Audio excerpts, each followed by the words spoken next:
Okay, it's 7 o'clock and we have a full board tonight, so I'm going to call this meeting to order. The first item on our agenda is always citizens' concerns.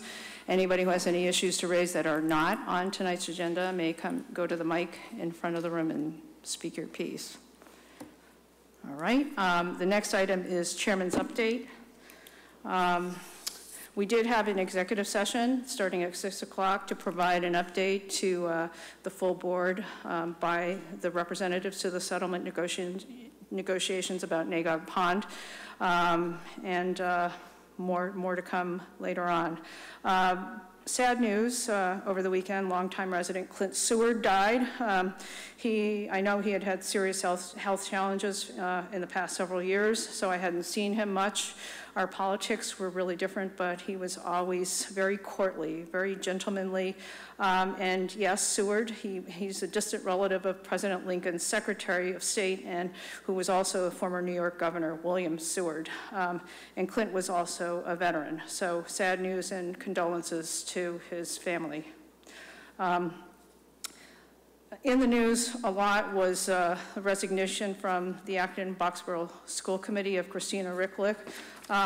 There is a process for selecting a replacement because she was in the middle of her term, but it entails the Acton representatives of the school committee, the remaining ones, providing written notice to the Board of Selectmen about the opening. The Board of Selectmen, they have to provide the notice within a month of when she resigned, and then, which was just this past weekend, and then the Board of Selectmen have to provide 1 week's notice of a meeting that will include the Acton representatives of the school committee. The vote of both boards together has to be majority for whoever is going to replace Christina for the balance of her term. And then after the term ends, then obviously the person, whoever wants to run, could run for that seat as part of the regular election. And just a brief update about the MBTA monopole project. The North Shore towns, a number of them have been actively protesting the project for the past 2 months, and they're now looking at a possible legal challenge that would involve a broader swath of the affected communities, which are North Shore, South Shore, and obviously in our area. At some point, I'm going to have to talk with the rest of the board about what we're willing to do, including with regard to council for this sort of area-wide regional group, because council, I understand, will not be working pro bono. Well, it's very important, disappointing. I thought it's a good cause. You should. These are all municipalities, and we have tight budgets. Everybody knows that. But anyhow, future agenda items before I turn it over to Mr. Manager. There will be perhaps a special executive session on the 21st regarding Nagog Pond, possibly with the Concord representatives. Town manager contract. I'm hoping that, even though I hate tacking on another executive session, but on August 21st as well, I'm hoping that we'll be able to meet briefly to sort of talk over the final terms of his amended agreement, the last agreement before he retires, and then vote in public session briefly to approve it. And then on 9/11, there's going to be discussion of the police department policy regarding immigrants and the potential town or selectmen policy. And we're not calling it sanctuary town, sanctuary city, because that's rather inflammatory and misunderstood. So Mr. Manager has some updates about the electric aggregation issue. Thank you, Madam Chair.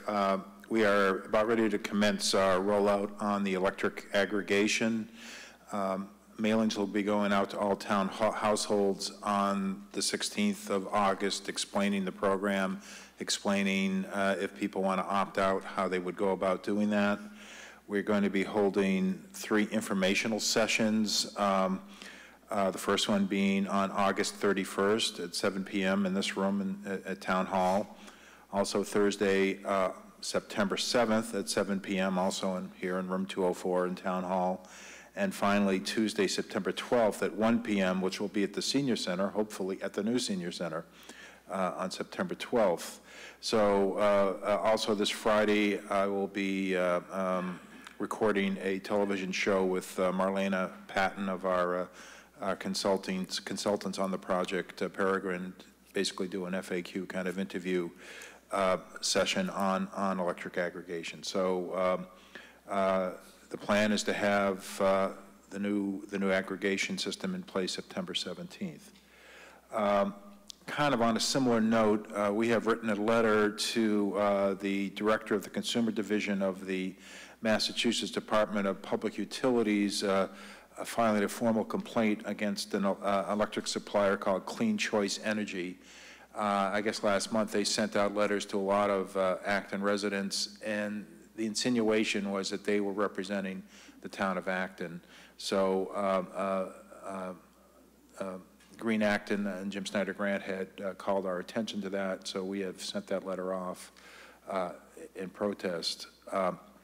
Finally, we are about to prepare a request for proposals to dispose of 43 School Street. You may recall we took that in back taxes about a year ago, and the reclamation period has ended.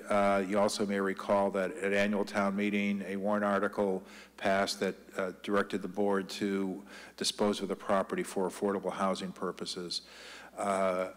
We understand the Acton Housing Authority is not interested in the property, but we do know that at least one entity is definitely interested in trying to convert that to affordable housing. So we'll be issuing a RFP in the very near future. And that's my report. Thank you, Mr. Manager. Our first appointment is at 7:10, so I'm going to go through the consent agenda. Number 10 is 2017 positive spin on ALS bike ride, September 24, 2017. Number 11, committee appointment, Karen Martin, associate member, Dog Park Committee. Number 12, committee appointment, Bob Sekuler, that should be with an E. I think it was corrected in the new agenda, full member, Water Resources Advisory Committee.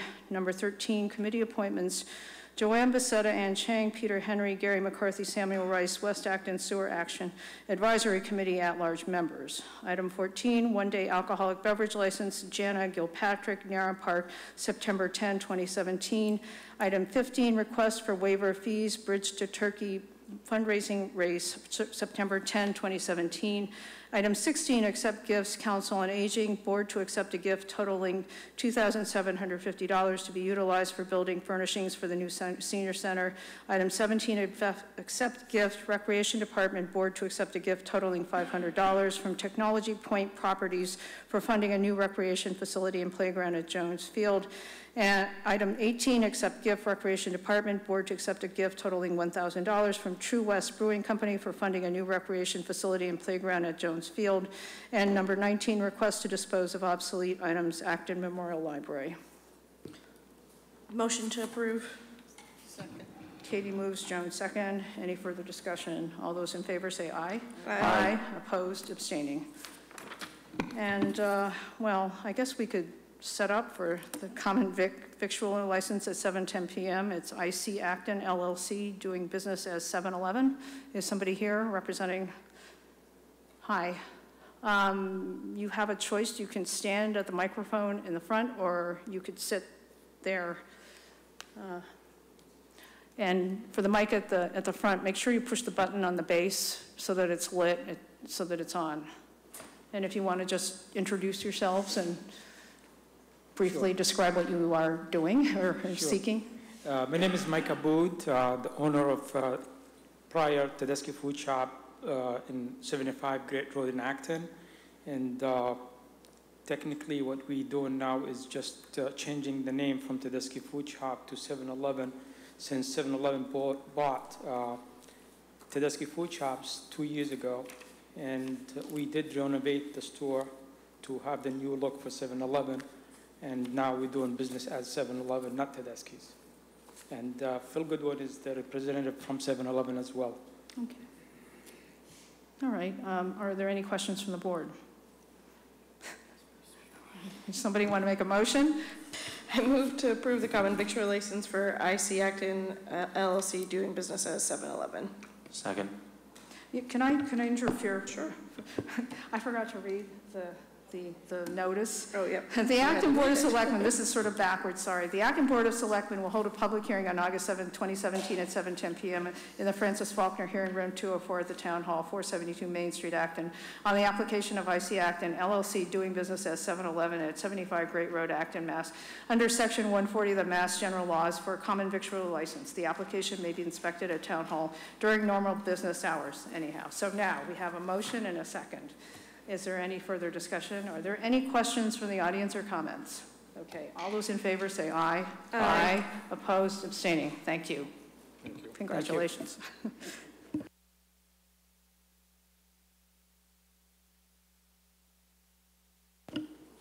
Okay, our next hearing is not until 7:15.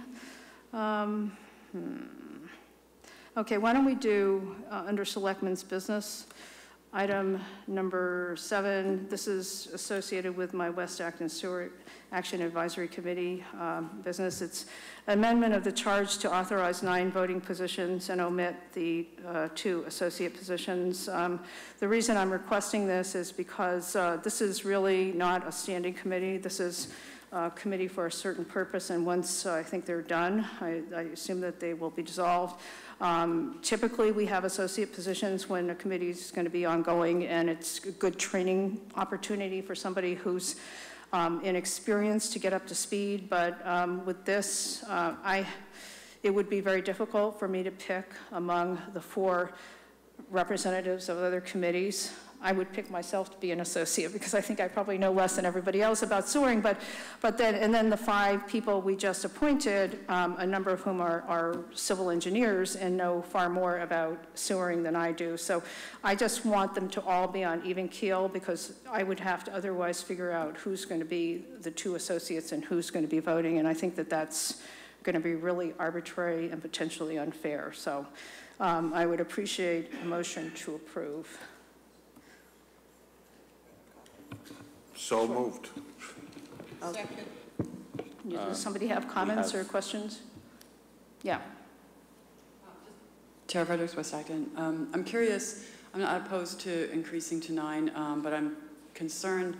I'd like to make sure that there are West Acton Village members besides people who are already pro-sewer and have made an effort to get sewers to have an unbiased village, perspective. So I'm wondering who these folks are and what kind of village and... Among the 5 at-large members, I've got 2 civil engineers, one of whom is professional, specializing in wastewater management systems. I have one person who is, he manages True West. He is representative of the business district, okay.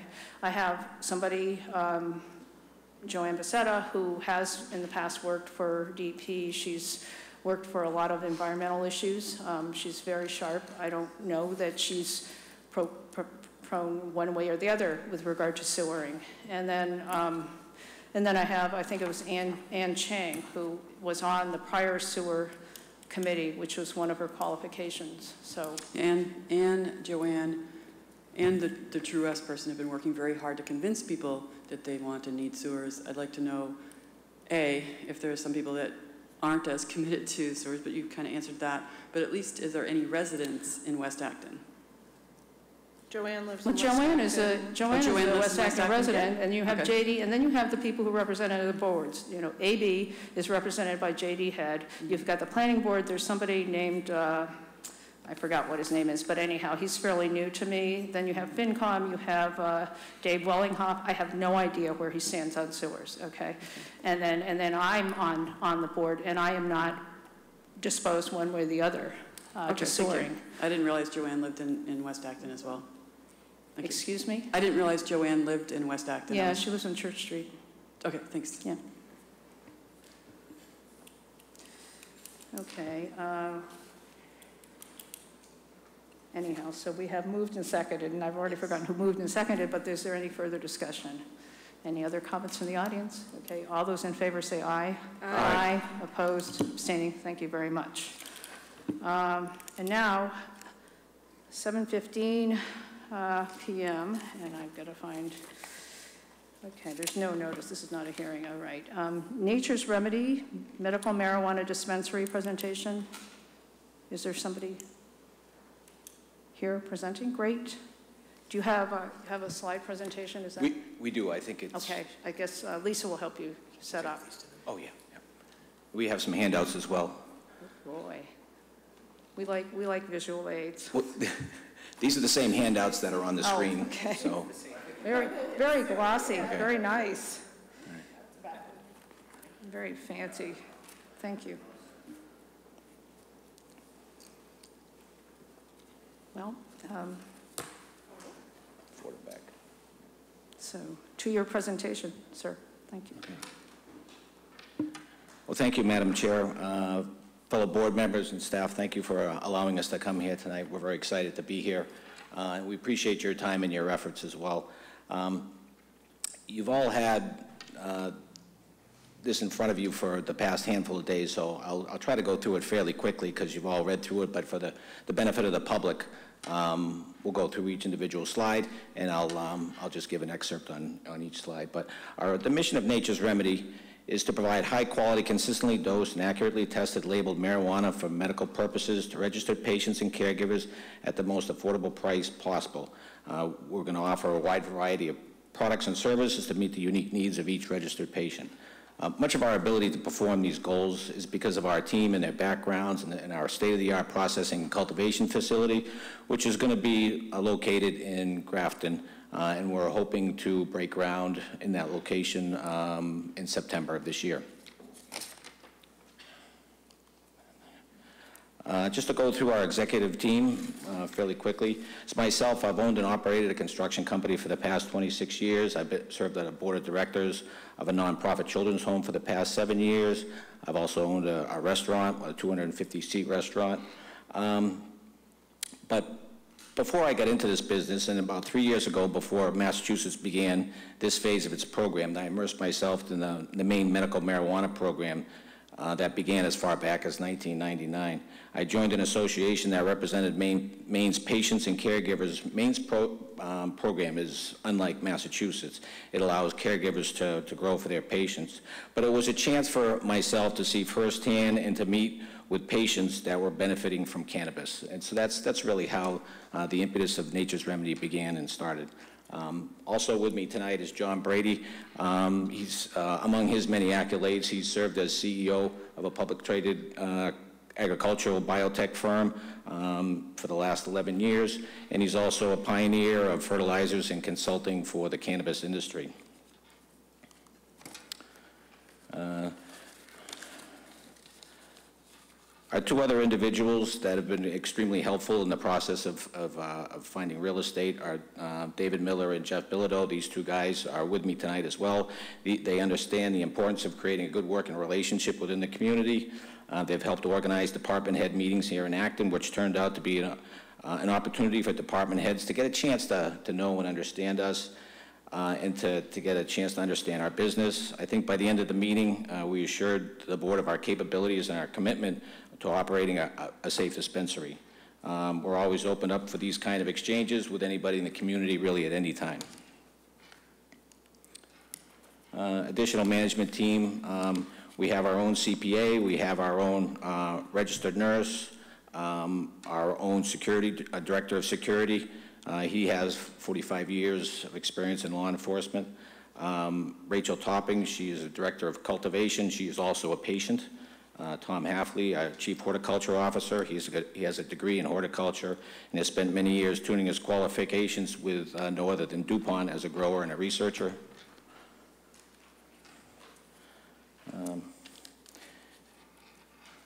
The RMD application process.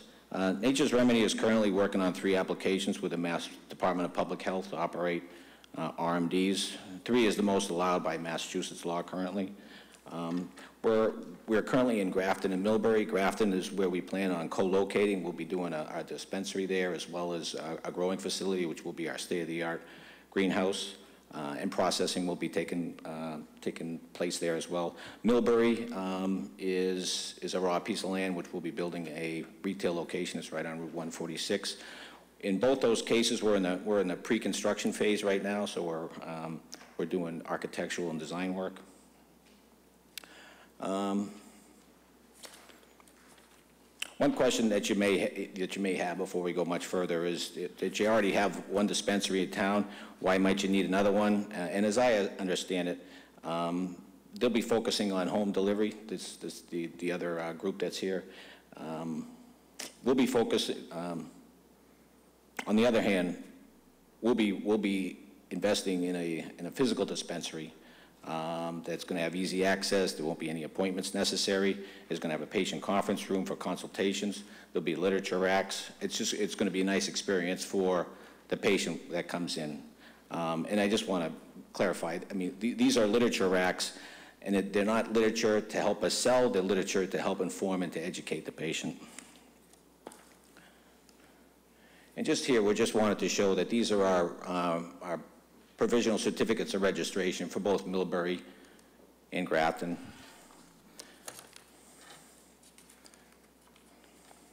Our proposed location is 436 Great Road. It's in a limited business zone.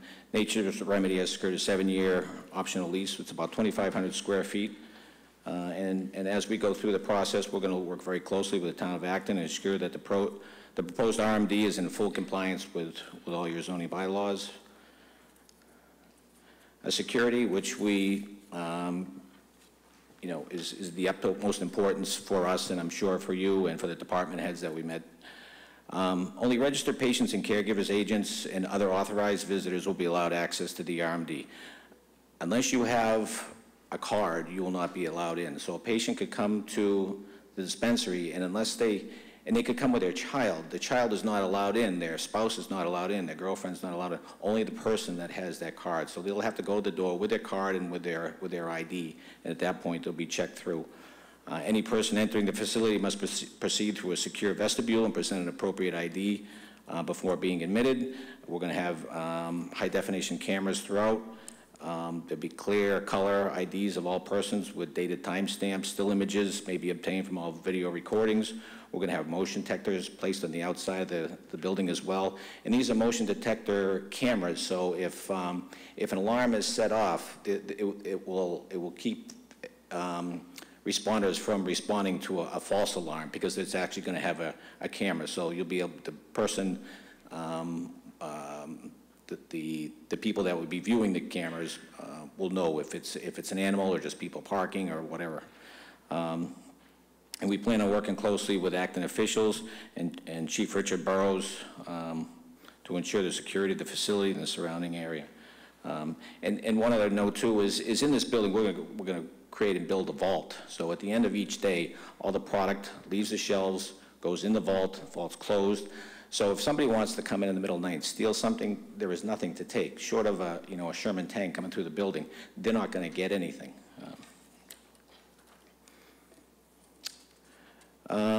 Just in brief, security studies and media attention. Again, I know you've read through a lot of this, but in summary, it's because it's typical of these RMDs to have cameras on all corners of the buildings. So it's going to be a deterrence for any criminal activity. So the ending result is there are a less likelihood of any criminal activity being involved around any RMDs. And this isn't just Massachusetts, this is countrywide. Just in the last paragraph, a 2014 study found that those states that had passed medical marijuana experienced greater reductions in Part 1 offenses than states that did not pass such laws. Medical marijuana studies.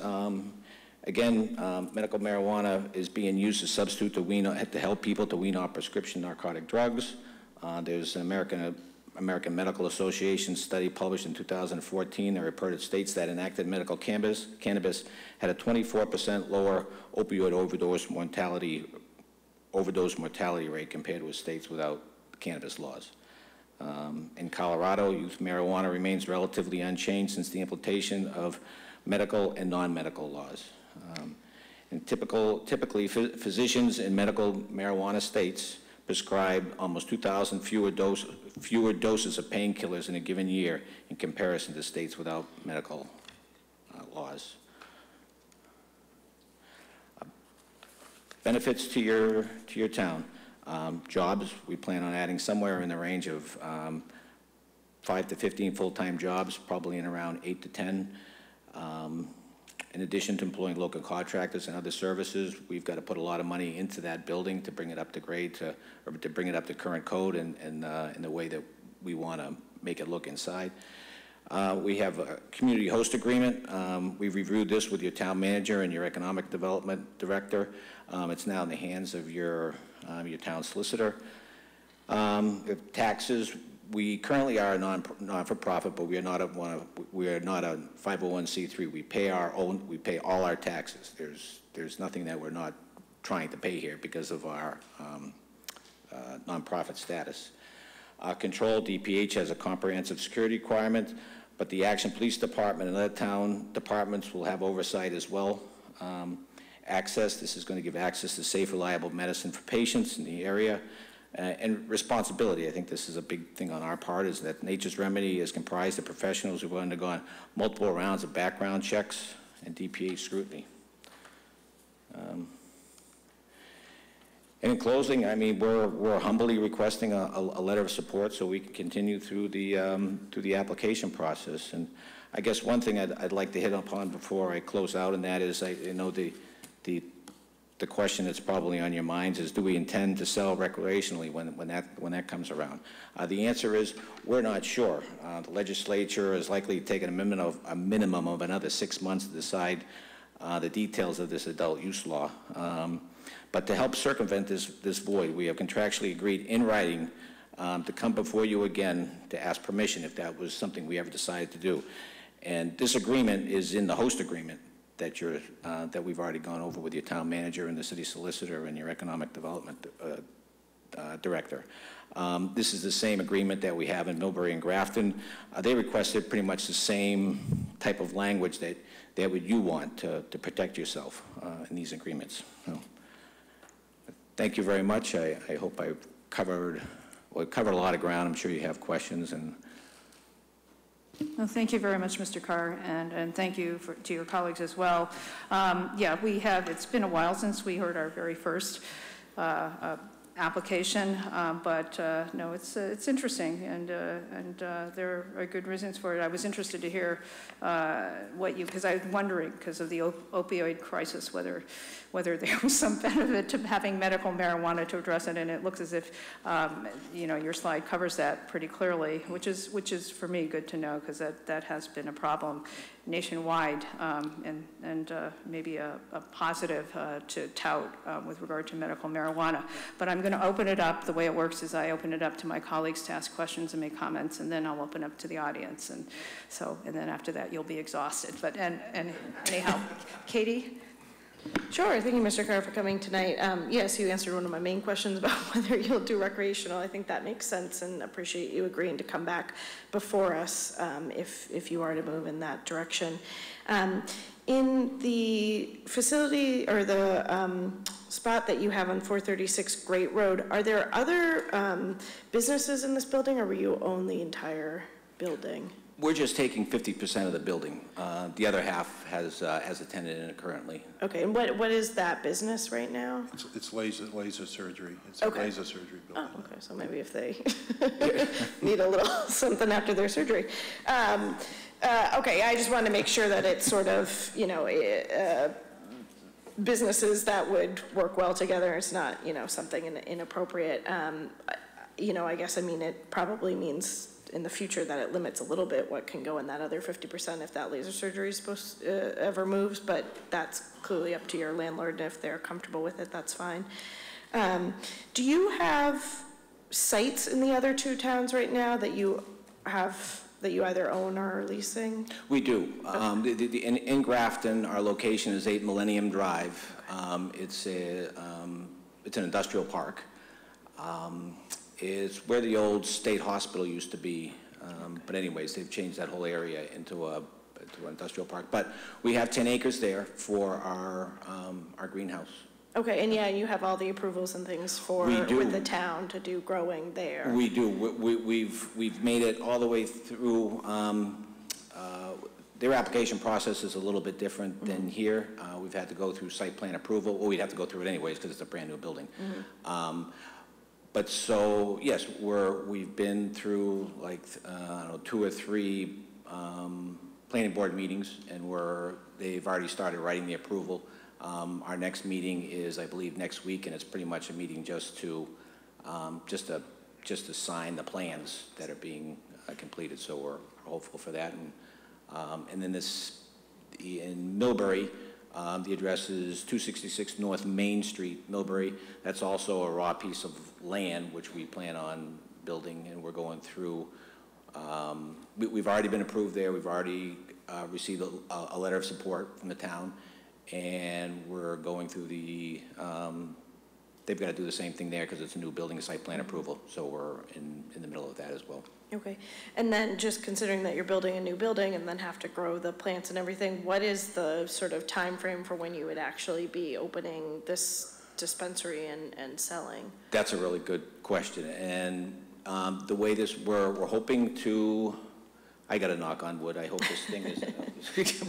But we're hoping to start moving earth in September, somewhere mid, and to at least get enclosed by November, so we can start working on the interior assets of the building. And by April, we would like to be splitting our first seeds. So by August of next year, we'll be able to put product on the shelf. Okay, so about a year from now. About a year from now. Okay, that's great. And then, as you mentioned, the other dispensary that's come before us does delivery, and that seems to be primarily their business model. Are you planning to do any of that, or would you just be selling out of the storefront? We would, our plan would be to begin with just selling out of the storefront, and if we felt that there was a need for deliveries, if there was a void in the market where the other, person, was falling short, we would leave that as an option.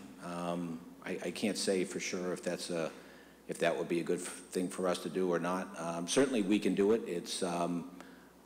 We know how to do it. We know what we'd have to do it. You do have to gear up a bit for it. There's a lot of requirements behind putting that in your car or a car and making deliveries. Yeah, they had quite a bit of security on everything that they're doing, so it's we heard their plans. It was quite intense. So would that be similar you'll have to transport the product from Grafton to Acton, so do you have to do similar things? I know they have to change their routes and times of day and other security measures. Will you have similar, are there similar rules for that transport from your growing facility to the dispensary? Yeah, you have that exactly right.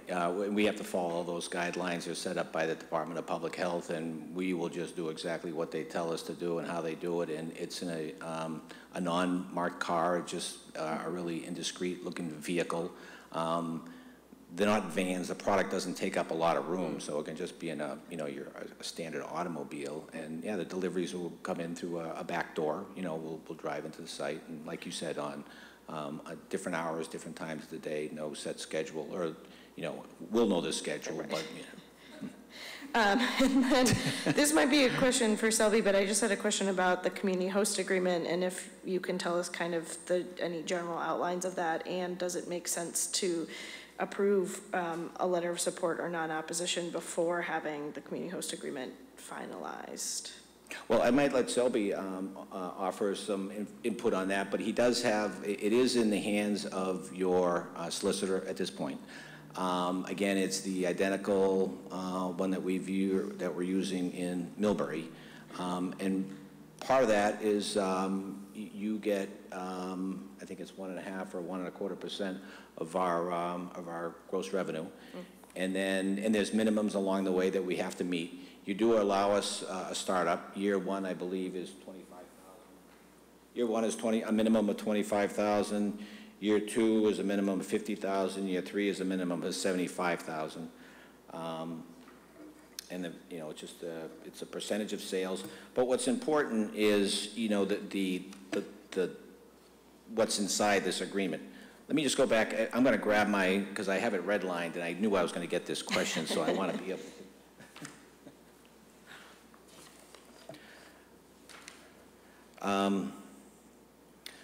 Almost a page of this just has to do with, because we are a non-for-profit, we just want to make it really clear that whatever happens, we're paying we're paying taxes. It's not the reason that we were set up as a nonprofit. We're a nonprofit for the benefit of the patients we serve. Other than that, that's the only reason that this thing was created as a nonprofit. It wasn't our choice. This is what the DPH has asked us to be. In here, it's that we'll endeavor to we'll hire locally. That we're going to work closely with your Acton Police Department, and that when it comes to this host agreement, that we're going to turn over our financial records to you. So somebody's going to be, and whoever wants it in whatever form you want it, you'll get it, and then you'll be able to align it with what we paid you and what our payments are. And then there's a paragraph in here relative to the recreational use, that we will not just arbitrarily just decide to sell rec, even if we are allowed to. We put it in writing here, and I'm standing here in front of you that we will come back and ask permission to do this if that's what we decide to do.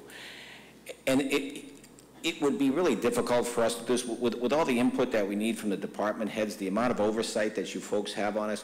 It would be impossible for us to just unilaterally do something like this and just decide willy-nilly that we want to do something that's really not of the best wishes of the town. So let's see.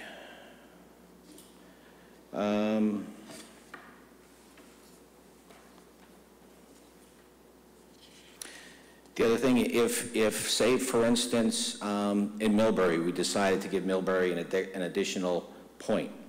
In here, it says that we have to come back to you and offer that to you as well, which I'm sure you'd want. So, but it goes vice versa. So this agreement is the same agreement that we're passing back and forth between Millbury U and Grafton. Grafton is different because we're also growing there. Mm-hmm. So they have a whole section. They also get a piece of that action, so to speak. Everything that's grown there, that leaves there, they get, I think it's like a half a point. And then everything that they, if we sell out of that dispensary, they get what comes out to be about 1.25 points, the same as what you're getting. So I hope that's what you were looking for. That's sort of in a nutshell. And then just my follow-up question about whether or not it makes sense for us to do, are there any concerns with approving a letter of support or non-opposition before finalizing the host agreement? No, I think we could finalize the host agreement after council's input. Okay. Thank you. Those are all my questions. Okay. Thank you. No, thank you very much. Somebody else? Joan? Why did you choose Acton?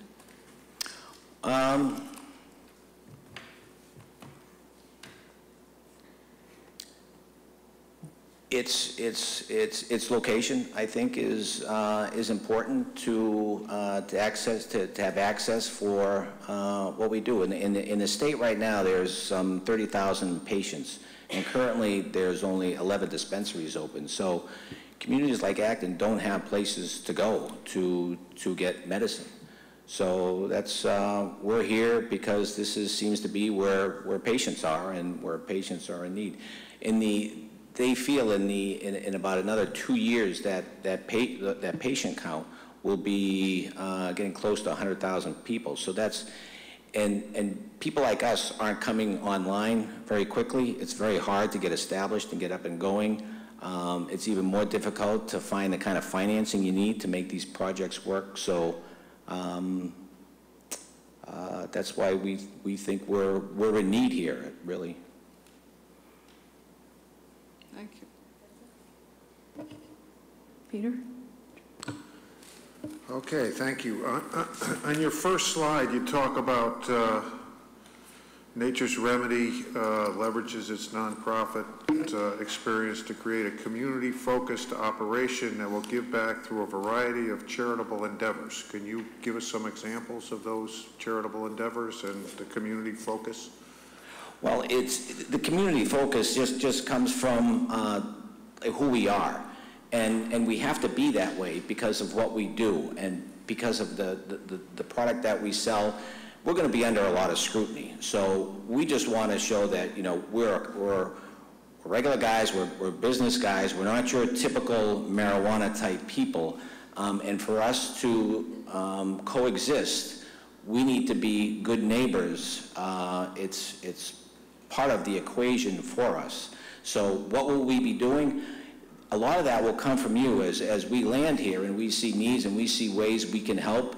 We're looking forward to being part of the community, but specifically, what would that be? I don't know. We have to land here, but that's our commitment to be part of the, the community, part of the answer to problems and things that you guys may have. That you may have a situation, and hey, call Bob, because myself and these three guys, we're the people that are going to be in that dispensary. We're the ones that are going to be over in Grafton. We're not doing this for a third party. And one of the reasons that we get up here and not have our attorney is because we'd like you guys to get to know us a little bit, somewhat like your department heads did, and just get a feel for, what we're like and who we are, and that, yeah, so that's not the perfect answer, but it just comes from the heart. It's the truth. We just want to be good neighbors and be, and support the community here in Acton.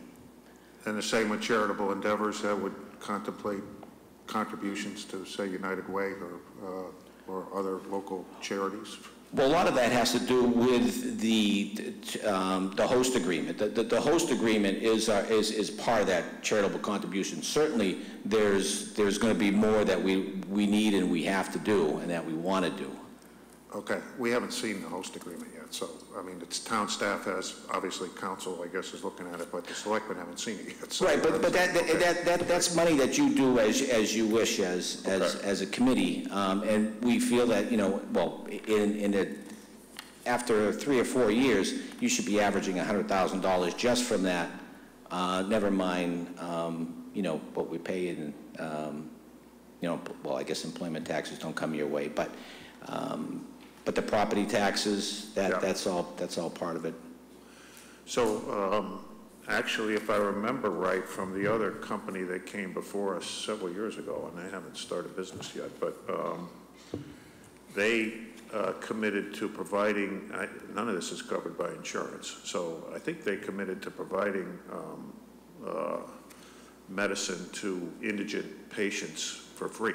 Is that any part of your business plan? Oh, absolutely. It has to be, right? Yeah. And we'll be instituting programs where people show that they, depending on what their income is and their status, they'll certainly be given discounts on product. Absolutely. Okay. I actually don't recognize this site. Is this down toward the Concord line, or is it up toward Littleton, or up toward Littleton? Okay. Okay.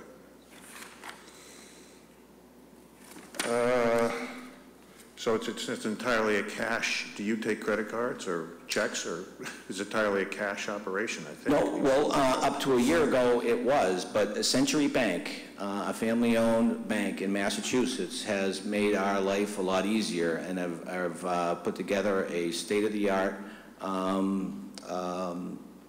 process for taking debit cards. They'll be doing apps on phones, but currently, I mean, right now, if we were opening it today, you'd be going in and you could use a debit card. I think they have a plan behind that. Of course, you have to have an account with Century Bank to do that, so I think, but they've gone to great lengths. It's not been easy for them to do this, but they're set to go. But the people that do come in with cash, if, we'll be working closely with the chief in that matter and doing, having an armored truck come by and as often as it needs to be. But with that debit card capability, I don't suspect that being more than once a day. Do you have a board of directors for the nonprofit corporation? We do, yeah. Okay, there was a scandal a few years ago about how much nonprofit board members were paid. I mean, these nonprofits were paying board members exorbitant amounts of money. Is that regulated by DPH? Unfortunately, our board members won't be making anything. Some of them will actually are executive board members. So you could be a director of a non-for-profit. You don't get paid for that, but they're also like our CPA. She's on both, but she'll be she's going to be a full-time employee. Right. She makes her salary, but she doesn't get paid a stipend for being a director. No, nobody will. Okay. And I'm just looking at benefits for for Acton, you talk about taxes, you're paying property taxes despite your nonprofit status and potential for charitable status in the future. What does that mean, charitable status? A charitable corporation as opposed, I mean, that's a nonprofit corporation, isn't it? Well, I just didn't understand what that meant.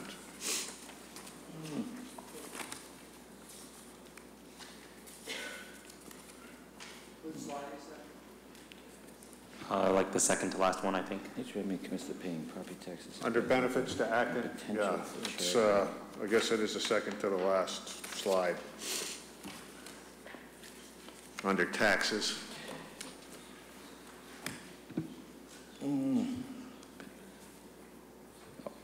Anyways, it's, It means for profit, not for charitable.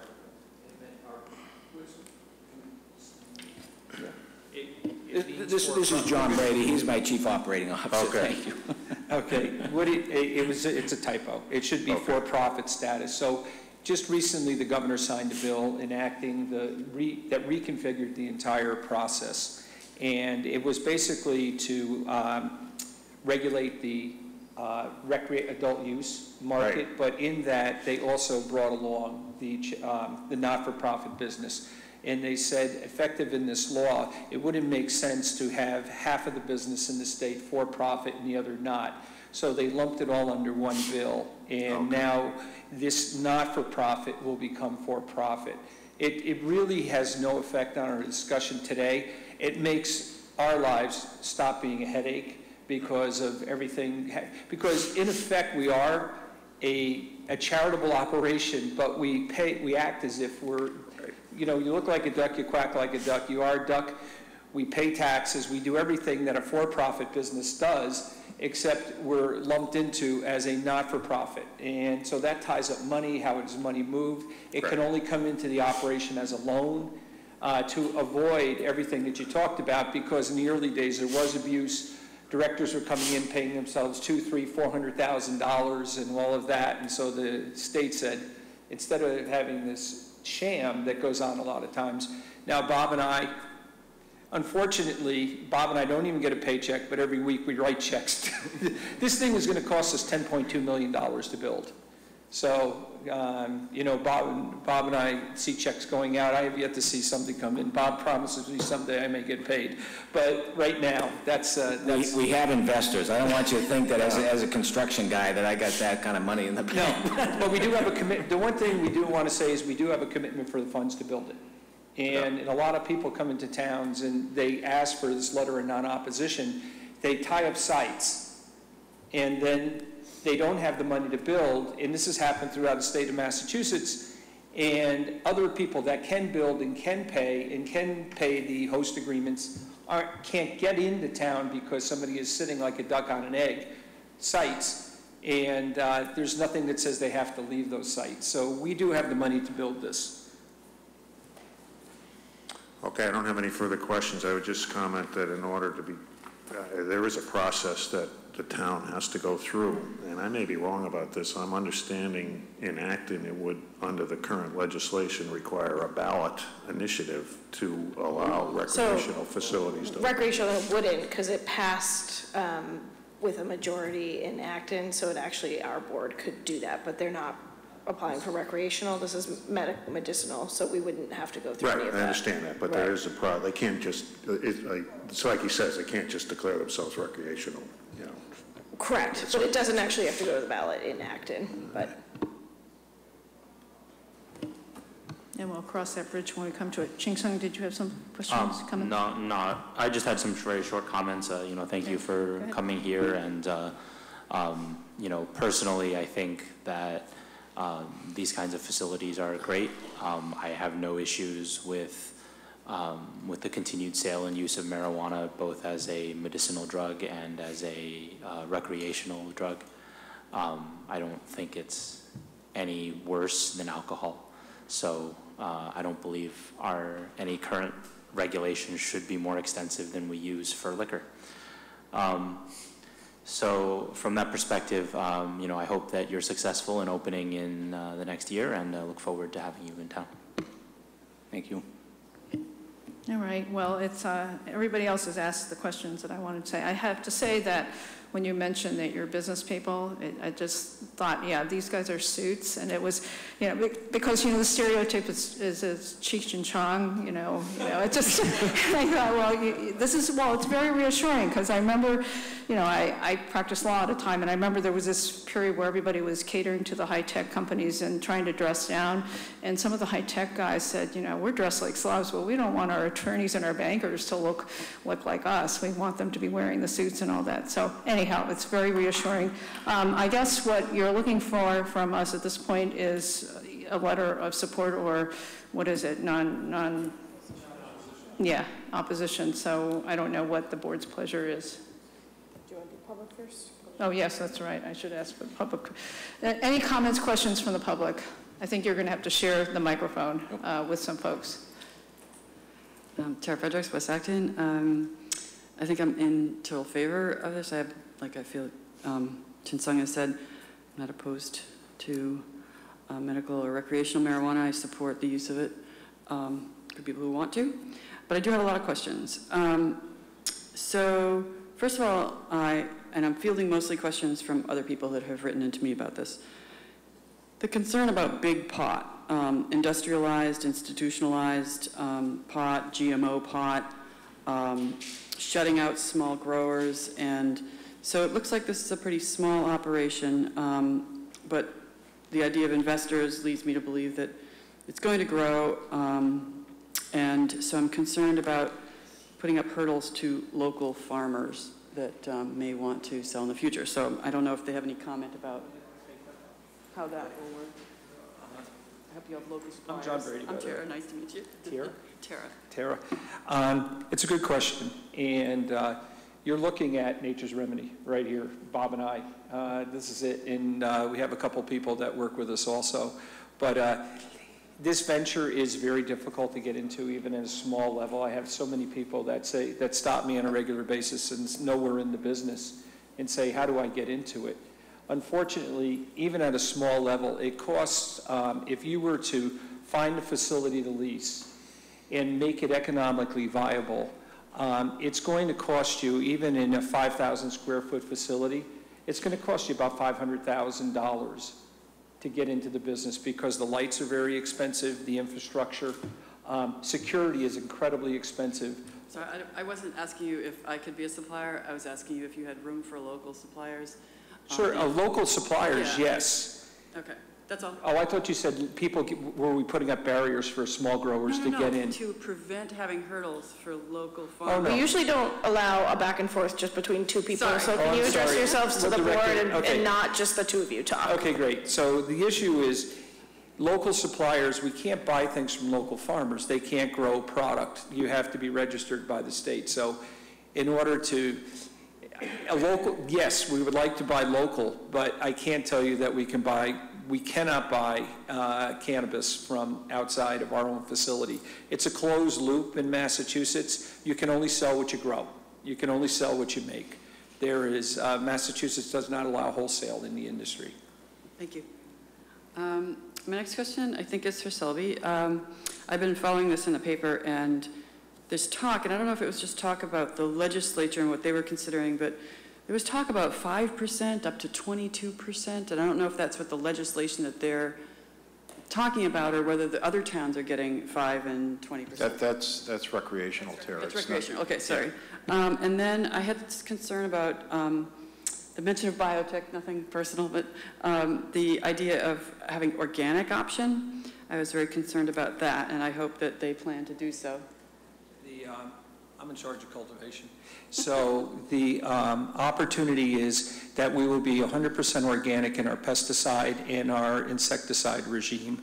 Our fertility program, I happen to be an owner of a fertilizer company that sells the cannabis with my son, and we use all natural-based fertility products. The majority of them are organic, but you can't grow commercially reasonable yields just using a full organic program. But anything that we use that is topical to kill insects or to control mold and fungus will be 100% organic in our program. And the state mandates that also.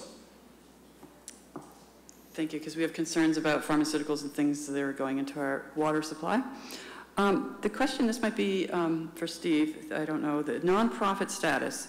I heard that we're going to be getting the financial statements. If they go to just a profit status, then do we not get the financial statements, or do we still get them? I don't know. You always get them, okay. Then the fees for the armored cars and all of that, it led me to think about this, quote, $75,000 a year, whatever it is. Does that include all the charity gifts and taxes, or is that just the part of the gifts or whatever? Well, we like to think that that's where it starts, but it's what the need of the town is, what we see the needs are, where we can help out. Great. But this is a base. And then will people be able to get cards at the site? There's a lot of people are complaining that they can't drive to these other places far away. No? Okay. No. Okay, thanks. And then with the gifts, I hope you don't give us the gifts with strings attached. We're struggling with the $100,000 plaque. No, okay. Thank you very much. Thank you. Deborah Symes, Concord Road. I have one really quick question that I'd like to find out from these guys, which is what version nonprofit are you guys, a C3? It's a 501c3. You are C3. C3, thank you.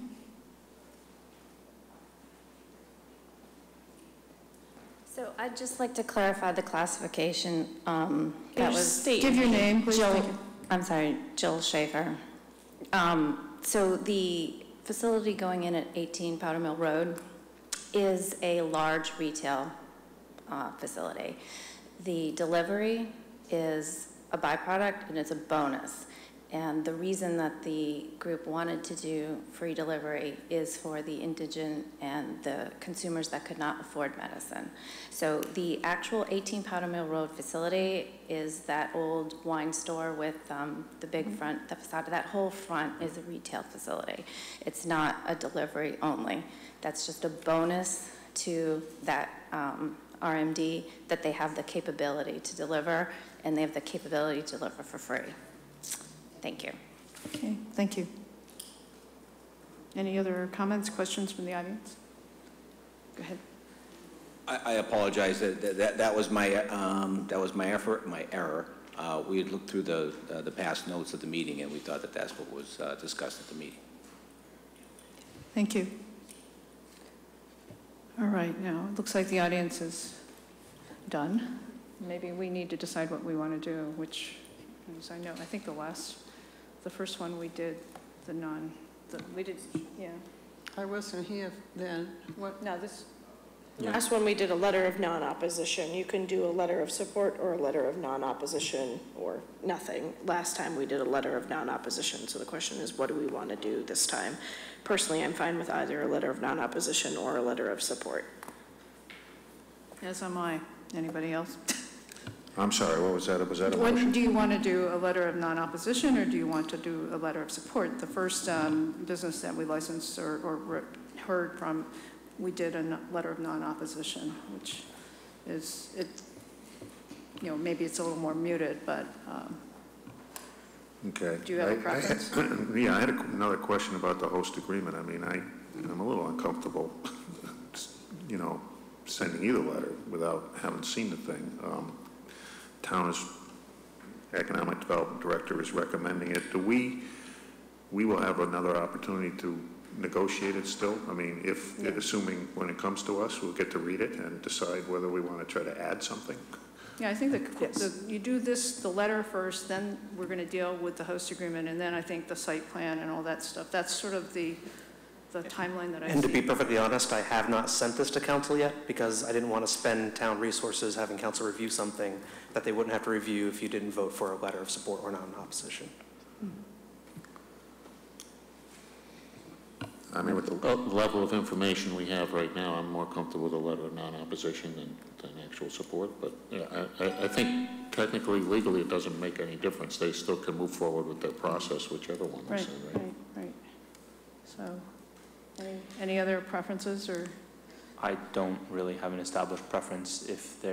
We did a letter of non-opposition for the last one, and I think that unless there's a compelling reason as to why we should issue a letter of support. Instead, I think we should just be consistent as far as how we handle these cases.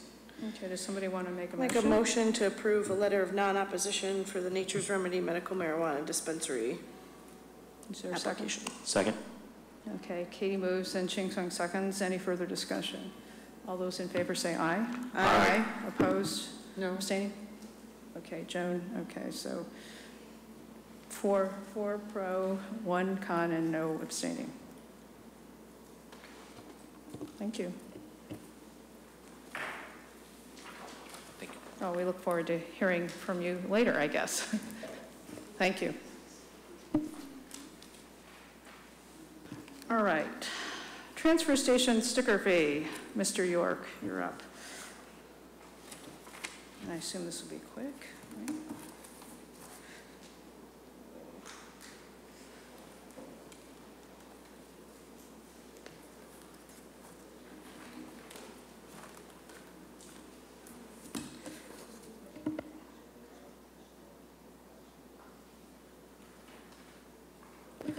I think while Cordy's setting up, I'm just going to quickly read this. It's 7:50 notice. The Acton Board of Selectmen will hold a public hearing on August 7, 2017, continued for May 8 and July 24, 2017 at 7:50 p.m. in the Francis Faulkner Hearing Room 204 at the Town Hall, 472 Main Street, Acton, on the application of 145 Great Road LLC for an amendment of site plan special permit 7/25/00-372 under zoning bylaw section 10.4. The applicant requests a change in the condition on delivery times at Brookside Shops, 145 Great Road. The application can be inspected at the Planning Department in Town Hall during normal business hours. Now, back to the transfer station. I supposed to read it at the time, and I lost track of time, and so now we have to do the transfer station fees, and then we will get to Brookside Shops. Sorry. So you have a chance to relax a little bit. Good evening. Like I said, I'm here tonight for the transfer station fee setting. We've gone through sort of 2 years of the program now, so we've been kind of monitoring the progress of that. It's been somewhat consistent in the last couple of years that we've seen.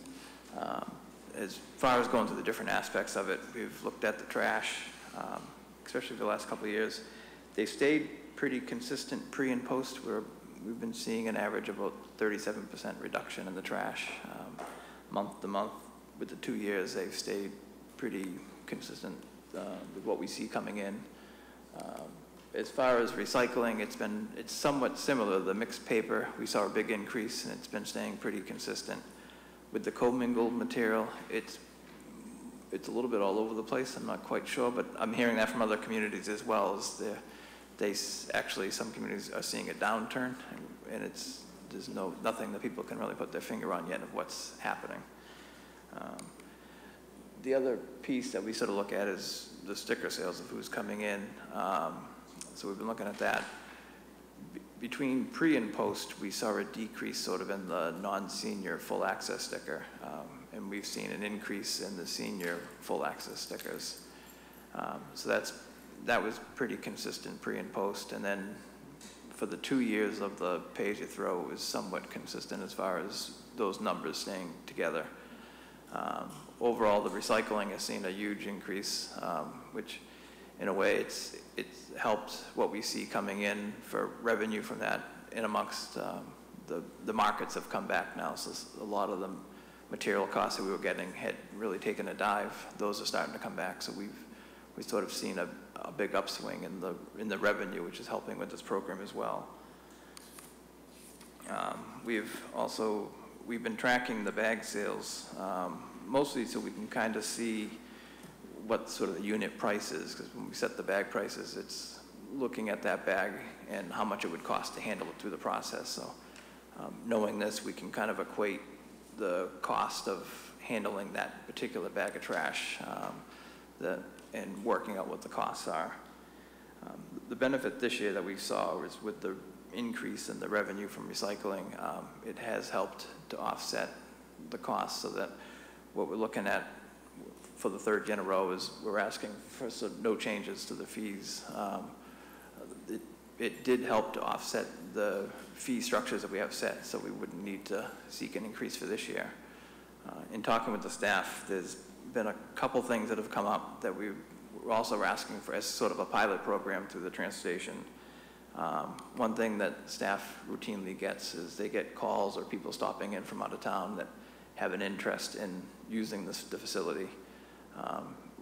I don't really know the level of interest, how much there would be.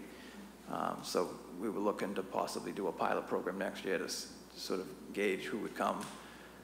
For ease of enforcement, we only, for the pilot program, we only wanted to offer full access, so we don't have someone out of town coming in, getting a recycling only, then we're catching them doing other things. So we wanted to see if there was an interest in trying to pursue that. I set the rate here higher than the Acton resident rate. When we did the analysis, the Acton resident rate has taken the benefit of the revenue from recycling. I didn't want out of town to be getting that same benefit. So we sort of back-calced what sort of bag prices and sticker prices should be and put a little bit of a contingency on that would cover their full cost, separate from any revenue being made at the facility. In addition, we're also looking at the possibility of having sort of a dual purpose sticker. The police had brought this up as a possibility so that sometimes the issues they're having is people are putting their commute lot stickers anywhere in the car, and then when he goes out, he's searching all around for it. At the commute lot, the staff is putting the sticker on the car so it's in the same spot. So when they're driving in, he knows he can look to see it. This program would simply be the cost of both programs on one. We'd provide a color code so that the police at the commute lot could look at it and know, based on the code of the color of the bottom half, something that they've paid both fees. As far as the logistics, the staff down there is already verifying someone's residency in town, their age and the vehicle, so adding the additional piece onto that doesn't affect it for them. And the collector's office, I believe, when they sell the stickers, they do month to month, so anyone can come in any month. We would structure this to go right with the sticker, so it would be prorated at the same time the train station is, but you buy it in August or September, and then it's good to the following start of the next sticker season at the train station. So we thought it would give someone an option that's using both. They could just pay for the one when they come in and do that. So we thought maybe testing out both of those just to see how it worked and what doesn't work. And so that's sort of what our recommendation is for the program this year. But all in all, it's been pretty good so far. I think as far as issues that we've seen, we've seen much less people trying to sneak trash in. What we're finding now is people that are putting stuff out, we explain to them that they need to pay, then they run without paying. So we get the license plate and call them. So we have that issue, and then we do have an issue with people that are buying recycling sticker and then doing other things. So that's something that we're seeing. So we're just sort of policing that stuff. So, but it's all in all, I don't think it's any different. It's just different things that have come up that we work through. So.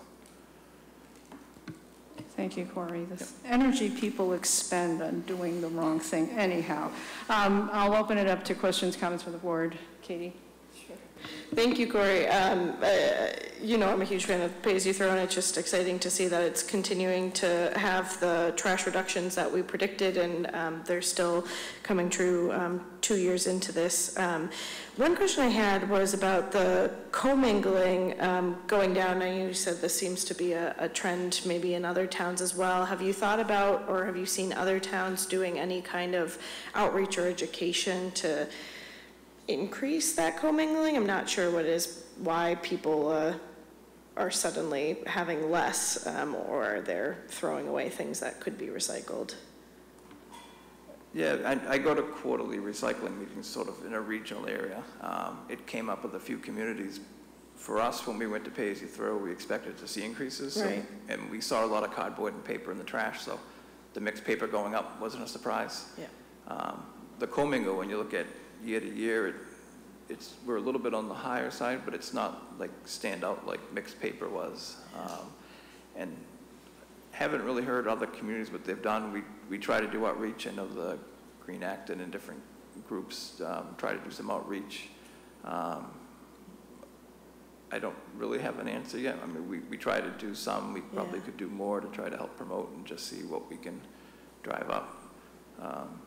But we're always looking to try to do something more outreach. The staff's always working with people trying to get the word out. So. Right. I think that's great. And then can you just talk about the, if you've noticed how the composting is going? I know you had to add another bin at one point. Has that been sort of staying steady now that you've had it for a while as an option? It seems to generally be, as far as the food compost at the facility, it's continually growing. We did sort of a soft launch without a lot of PR in the beginning, and it just took off. We quickly went from 3 totes to 4 totes a week. I believe we're up to 5 now. We got through Thanksgiving, we were running 4 totes, and we were quickly needing another one. We weren't sure if that was pumpkin season or if that was less, so we kind of let it go a few more months, a couple months after that, and realized it was just a need. So we worked on an arrangement with the composters so that we had a tote ourselves, so when we saw it getting full, we would use ours.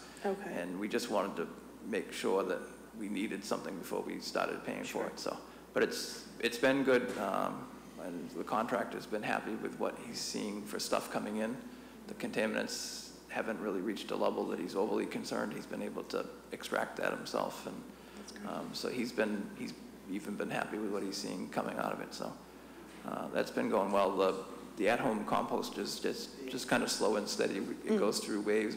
We get, I want to say last Thursday I had 5 people come in an hour, and I don't think I saw anyone for probably the 3 weeks prior to that. So it just comes in waves of that, and people come with questions, but it's been steadily going with that process as well. Yeah, no, I think the composting, the being able to do it at the transfer station is great. It saves me so much I mean, we have very little actual trash at the end of the day, you know, between what you're allowed to recycle and what you can compost, and just even throwing our, you know, bags in. They are compostable bags. I got somebody tried to yell at me for putting a plastic bag in, and I was like, no, these are the town approved compost bags. So people regulate other people as well in there. But no, it's a great option. I've just, you know, even noticed how much more full they are, as you mentioned, just sort of over time. I really like the idea for trying the pilot for the combined sticker. I think it will just make it easier for people to buy in one location. And like you said, to put it, we all end up with 1 million stickers on our car for different things. So I think if you publicize that, it definitely could be something that people are interested in. But one question about the pilot program for non-residents, I'm not opposed to that, and I think it's interesting. Do you know generally who it is that's calling or interested in this? I know we don't allow, you know, businesses, so is it individuals in communities that don't have their own transfer station, don't have as good of a transfer station? Yeah, most of the calls they're taking in are from residents. We've had people from Maynard come drive to the facility wanting to use it. Some of it's even just by need. We've had residents call who are donating clothes, and they have a hard time finding a Red Cross bin, and they know we have it, so we've gotten a lot of different interest for different reasons, but it's all been residential interest that has called. Yeah, that's interesting. And I mean, I think once people learn what's offered at our transfer station, you know, the swap shop and the composting and the ease of the recycling, I think it definitely could be a draw for people in communities that don't have as robust of offerings, you know, especially I think the swap shop, it's not something in every community, and it's a really great asset. So I think those were my only questions, and otherwise thank you for continuing to run a great program and for proposing no increase. I think people really appreciate that. So anything? Jingson? I guess my question was related primarily to the pilot program. The dual sticker program seems fine. I guess, do you have, are you just going to plan on selling the stickers? You don't plan to say like, oh, we're going to sell 30 stickers or 40 stickers or whatever this year? There's no limit. It's just, you wanted to just sell it to gauge interest? Yeah, we're not looking to put a limit on it right now. I mean, the only limit we'd be trying to figure out is how many stickers to buy that are dual so we don't overbuy, then have a... No, I meant for the non-active. Oh, the non-active. Sorry, the dual sticker thing, that's fine, do that, whatever. I meant the sorry, I was not clear. The non-Acton resident pilot program, you're not setting a limit on the number of stickers you're willing to sell, it's just... Right now, no, because I was more interested to see how much interest there really was out there. I guess if it got overwhelming where it was hampering the protocol, we'd probably maybe quickly be back here asking. But right now, I'm kind of just curious how much interest there is and what it would generate, so. Okay, and so it's just, and I guess the cost is set such that you feel like with current staff and with your current procedures, assuming it's not a huge increase in volume, you can handle that. That will cover all the costs that are associated with, so what you said, is that correct? Yeah, I'm not expecting a big outcry, only because other community people are paying for their own services in some form or fashion, unless they completely are private haulers. So I would just think there are people that are interested in maybe more of the recycling options that we have. But I'm curious just to see what the interest is, Okay. Peter? There's 189, I guess, less average full access stickers since you went to the town went to the pay-as-you-throw or the program. But which I would have expected. We had some complaints about the inconvenience, I guess, which is more than offset in my mind by a 37% reduction in solid waste.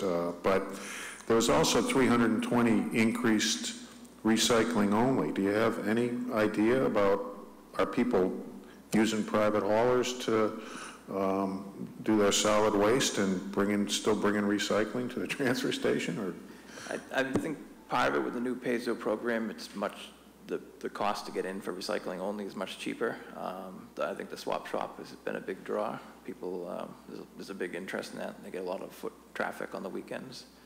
But yeah, I think overall it's even individuals that have their own curbside collection of some sort.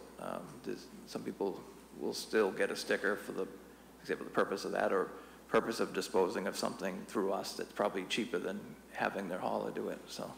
And Peter, a lot of it's apartments, right? So I'll be moving soon to an apartment that has trash, but they don't have recycling and the compost and the swap shop. So my plan is to switch to recycling only sticker so that I can still do the composting and the recycling. So I think there's a lot there. A lot of apartment complexes don't offer recycling facilities, and I would say probably none of them have composting, and obviously none of them have the swap shop. So you get those benefits. Okay, and then just one other question. I think there was some concern that there might be an increase in litter with this program, or people might be dumping their solid trash in the commercial dumpsters or whatever. Do you know if the police or you folks have noticed any increased litter around town? Or as far as what I've seen, I don't see any increase. I mean, the issues that we deal with people sort of dumping and running at the plant is no different. I'm not seeing increases on town facilities that we're at. It's generally the same, unfortunately. Dunkin' Donut cups or things I see blown around. Prior to the program, I know I caught somebody dumping their trash bags on the side of the commuter lot. We dealt with that, but that was pre-pay-as-you-throw. And I haven't seen anything like that down there since pay-as-you-throw started. Okay, thank you. I think it's been a very successful program, and I'm certainly in support of continuing it. Yeah, and I just, kudos for all of this. I'm glad that sort of the furor about pay-as-you-throw kind of died down, or at least all the people went and paid extra money to get their private trash haulers. I really don't understand that at all, because I remember when we first moved into town over 20 years ago, it was hideously expensive to get private haulers for our one little bag of trash every week. And I thought, I need to go in with some neighbors to make enough trash to make it worthwhile. But anyhow, the composting buckets are great, because we have 3 compost piles in the woods, but there's things that you can't throw into the compost pile in the woods. So any food product that I can't throw into, like meat and bones and things like that, and my whole collection of wine corks, you know, that all went into those buckets. That really cleaned up a lot of stuff. The clothes recycling thing, I also took advantage of that because I had fabric and things like that, and I thought I got to get rid of it. I haven't yet taken advantage of. They have shoes on a separate thing. I think that's a great thing. I had a question for non-residents. Would they just buy the Acton bags? Yes. So you wouldn't be able to really track what the impact is, other than just sort of looking at the overall volume to see if the general trash is increasing disproportionately or proportionally relative to the numbers of additional customers. Yeah, they would be buying the Acton bags. It wouldn't necessarily be a way to distinguish that, other than if we see any significant change, I guess, compared to the first 2 years. And then they would be buying the sticker. When I set the sticker rate, I tried to estimate without the benefit of the revenue from recycling, sort of that differential bag cost, and applied it to the sticker as well. So I tried to offset that, but we won't necessarily be able to track bags with them. So. Yeah, I have to say, I'm one of those little monitors. I go into that little composting and I see all these plastic bags in there, and I'm thinking, but you know, if they're not exposed to oxygen, they don't compost very well. Anyhow, but I guess it obviously doesn't. I think I brought this up last year, whatever the last time you were before us, and apparently the people who receive all of our wonderful goods don't mind if they can extract the plastic bags if they're not really compostable. That doesn't seem to bother them. They've been happy with what they see. They do get some contaminants, but they've been removing it. They can separate it out. Yeah, and they're composting. They're doing, they're pumping air into it. They're sort of accelerating the process, so they're breaking down things quicker than your normal at-home compost, say.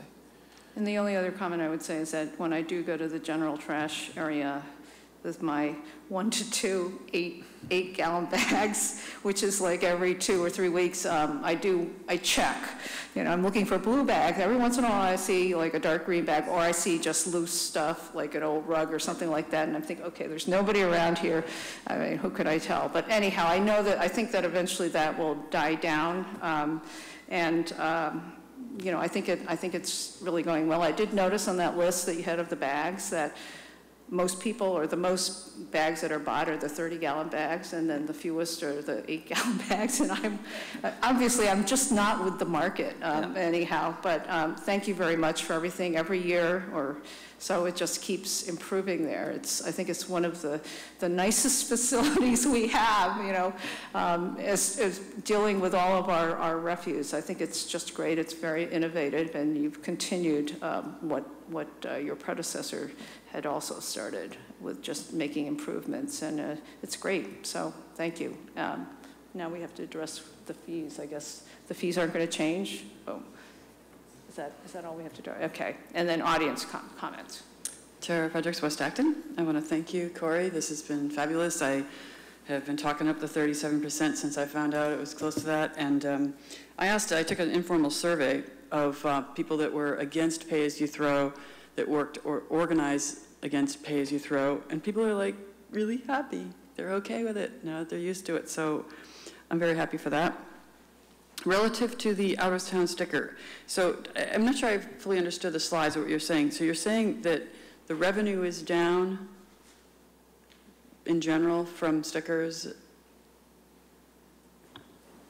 As far as sticker sales go, the sort of the non-senior full access, when we started the pay-as-you-throw, one of the concerns that they tell you is you do get a group of people that will leave, basically the heavy hitters. Under the old program, it was an average sticker price, so somebody who produced a lot of trash was getting subsidized by somebody else who produced little, so that you will lose some of those, that upper group that produces a lot of trash and doesn't want to pay the equitable amount. Well, I guess my question was really, it was a yes/no, and so I wanted to see if the costs had gone down at the same rate. Yeah, we've that's all. the budget. That's all. Yeah. And then with the idea of this out-of-town sticker, which I'm in support of, I think, is the FTE, I guess you don't know what the FTE impact will be, but are we looking for things to fill their time since there's less work with the pay-as-you-throw, or is it, I mean, I'm wondering, I don't want to have to hire people to serve other towns unless we talk about that. I'm happy with a regional solution, but I want to make sure we understand if it's a regional solution. And no, I ask the staff when they see or hear something to bring it to me, so that if there's a problem they hear, that we try to fix it. If there's an interest in something, we try to work on it. This is something that he's mentioned that he routinely get calls, so. But they think they can handle it, I guess. Yeah. And then I heard, this is not completely related, but since you're here, there was a compost fire, is that right? At the compost pile? No, okay, never mind. Nothing I'm aware of.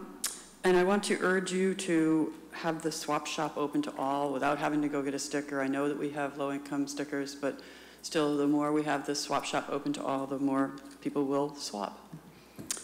Thank you. And please get that Route 2A sidewalk in for Dennis. He goes with his cane, he's disabled, and could really appreciate that. Thank you.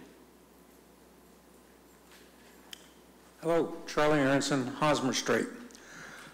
I have 33-gallon trash cans, which I had prior to pay-as-you-throw, and I did some research at Ace Hardware and Home Depot and Lowe's, and the most popular sizes are 33 to 35-gallon trash cans. Your 30-gallon bags don't fit around the top, and it's very aggravating because they collapse inside. Is there any possibility of getting a slightly larger bag that fits these very common trash cans? I've been working with the contractor that supplies our bags. Most communities, you see a lot of communities using the 33-gallon. And they sent me some samples.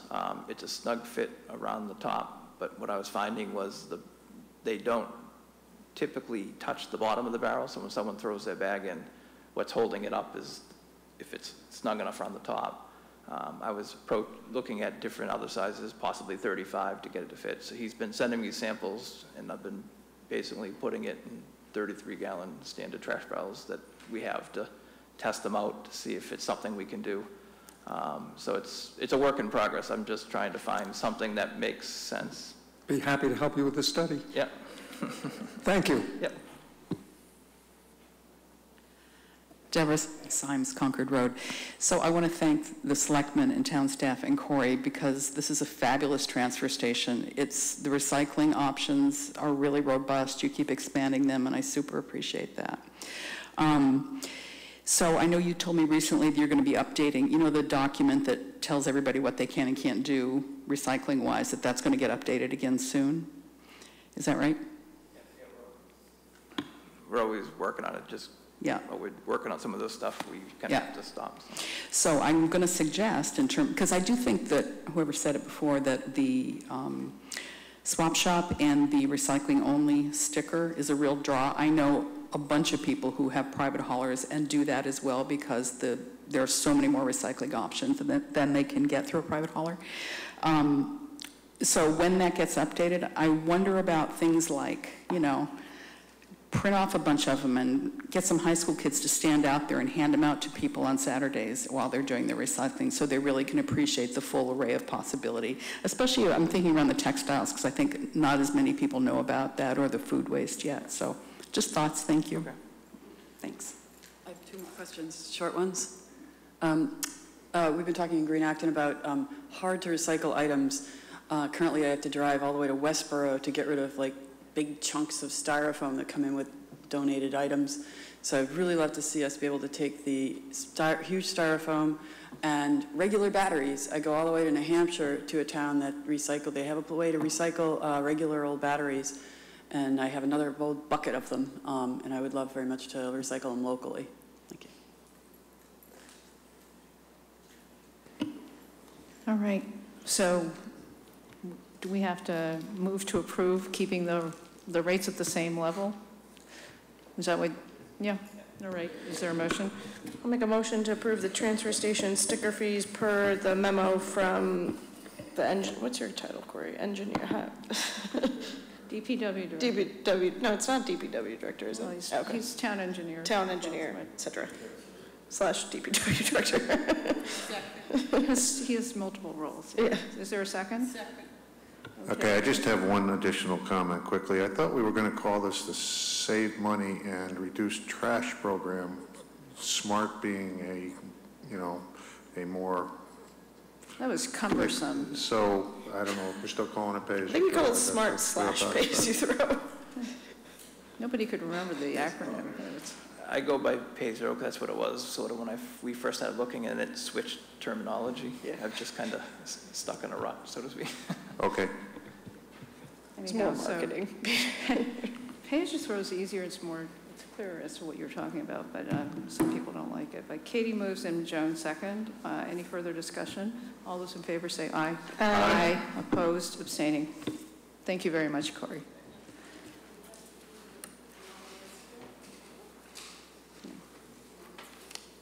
All right, so now we're back to 7:50. It's now 8:30. I'm sorry to you Brookside Shops folks, Wu and et al.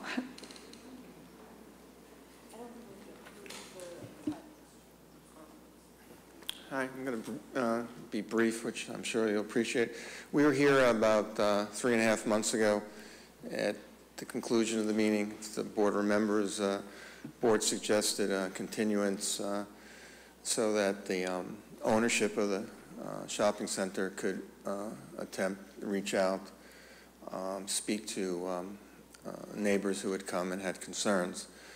Alicia Busconi is here tonight, and in the last 3.5 months, she has spent a very substantial amount of time meeting with the neighbors, and particularly the Nolans and the Silvers, to try and understand their concerns and to address their concerns. I think she has. Also, at my suggestion, she's met, I think, monthly with the planning board on a voluntary basis to give them a status report of what's happening and if there was any citizen input. So there have been many, many meetings, and I'd like Alicia just to go through the process that she's been involved in, and as a result of these discussions, the neighbors have requested and ownership has agreed to make certain improvements or modifications, whatever way you want to call it, to the shopping center to kind of mitigate the issues that they're concerned about, which go beyond the effects of earlier hours, which has kind of started this whole protocol. I think also the neighbors will indicate that by and large the hours that you said we could operate under have been complied with in the interim, but they can speak to that. So I'm going to let Alicia go through, and I think it's important because, you know, this has been a shopping center with a long history, and I think maybe this ownership has gone the extra 4 or 5 steps to begin to close the loop in the misunderstandings and to satisfy people. Alicia? Hi, everybody. I'm Alicia Busconi from Key Point Partners. Move that a little bit. So to go in the Wayback Machine a little bit for Great Road, we started in January of this year on behalf of our client, working through first to understand the property. And we have gotten to know the neighbors, and I've had the pleasure of actually meeting with the Silvers and the Nolans frequently. So I could take the time to understand their concerns, relate it to our client, work with our vendors, and then what we work towards after the last meeting here in particularly, but more with the planning board, is to work together as now a unified group of trying to make sure that we want to be the best citizens for the town of Acton. Our tenants want to be the best tenants here, but also we want to make sure that our neighbors and our abutters are happy with the performance of the center. So as such, to recap the last time we were here, is we've asked for a modification to the Trader Joe's hours. At that time, we were also, when we were meeting with the planning board, we were installing security cameras. We installed a new gate. We changed our trash hauler. And as such, we've been able to talk with our tenants, and especially Trader Joe's, because the town of Acton is very important to them. And I'm very pleased to announce that they've adhered, because we can monitor it on a daily, hour, and at times minute by minute. So I'm going to bring you some pictures.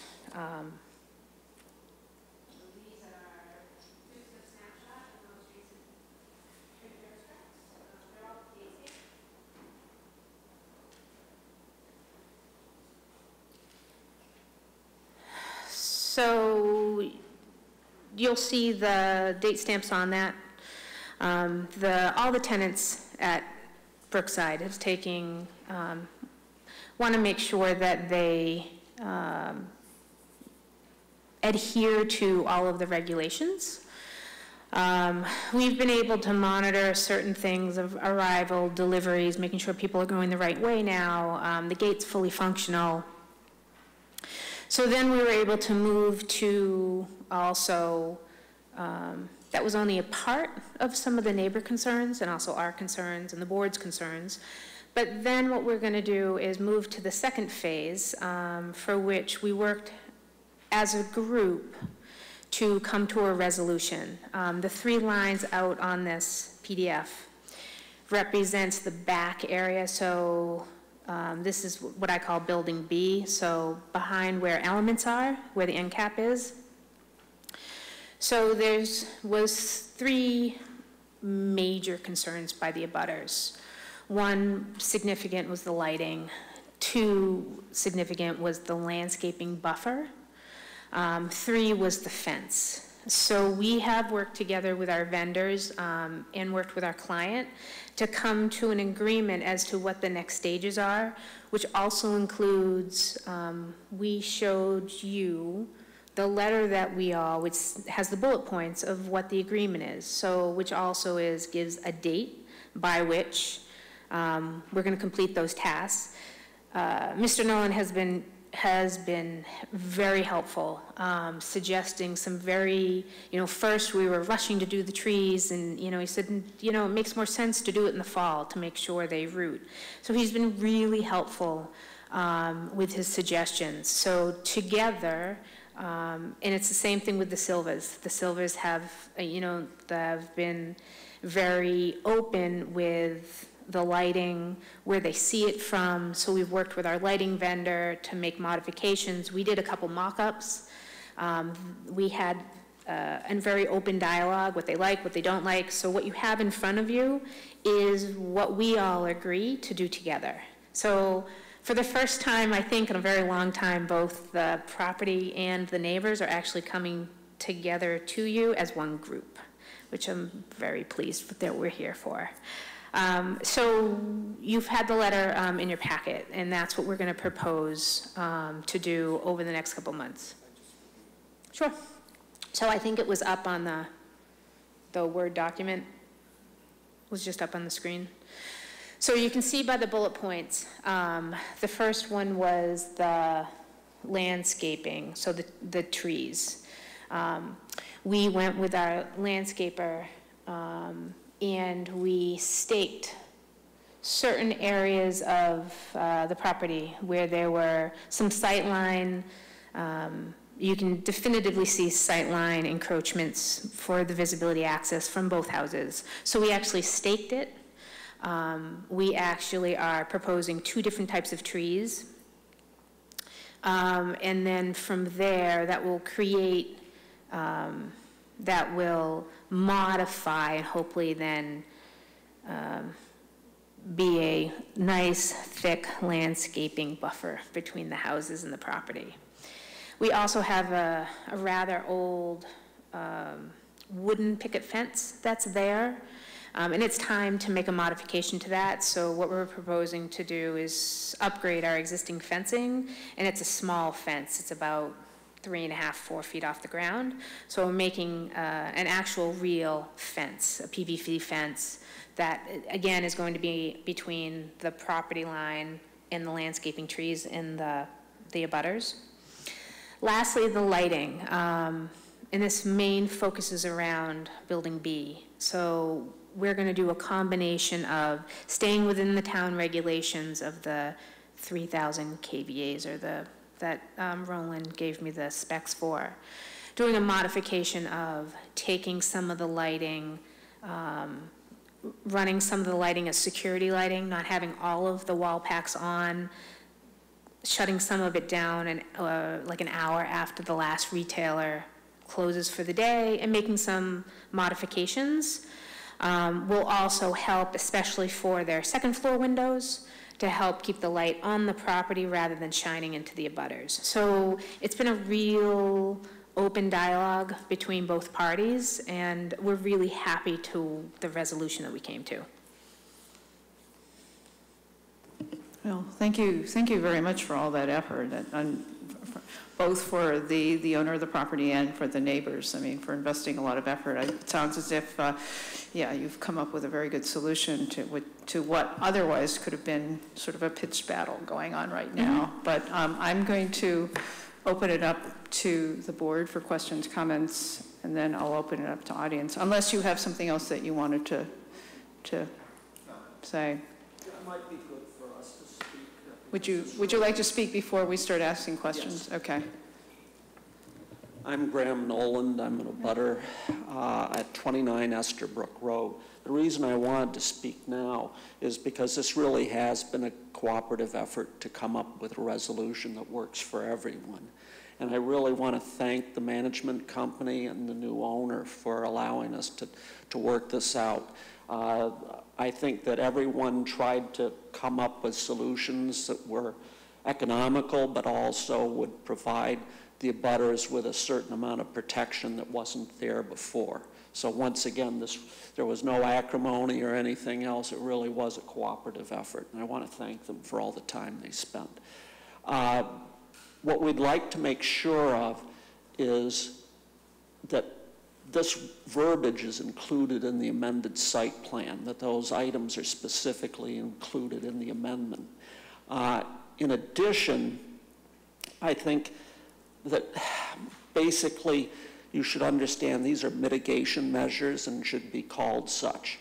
And in essence, the one piece of this that really isn't there, and we've mentioned before, and we had a little discussion among us, was the fact that we were looking to the town government to provide a certain amount of enforcement if these time restrictions are not followed in the future, because it was really the time restrictions, the lack of enforcement that really was upsetting to the abutters. And I must say that that does not apply to the new owner or anything. They've made really significant efforts to try to make their tenants conform to those restrictions. So I have no issue at all with their efforts.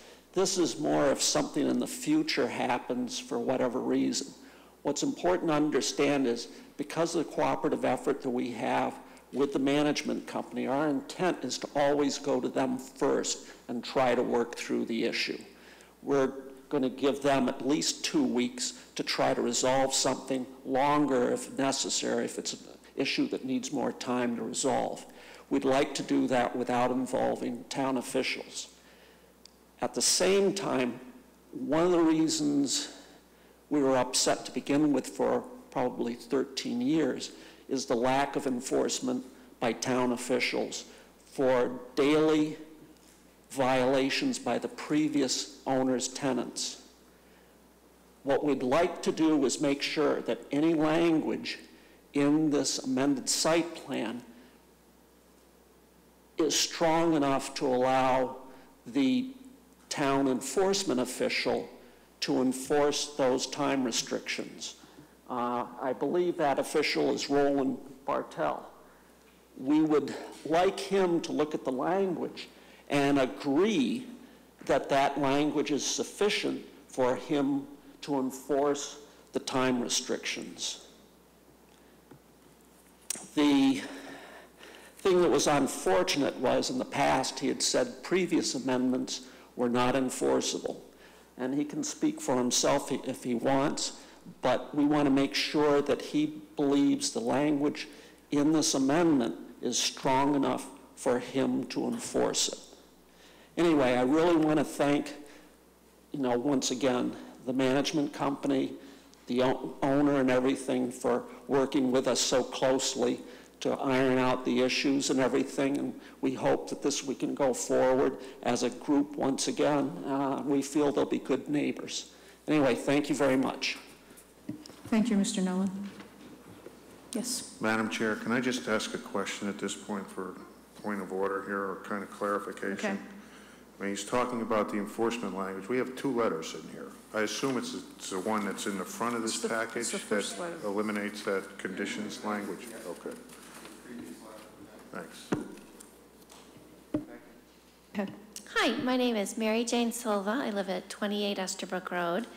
And I just wanted to echo Graham's comments that we have been very happy with Alicia and the management company.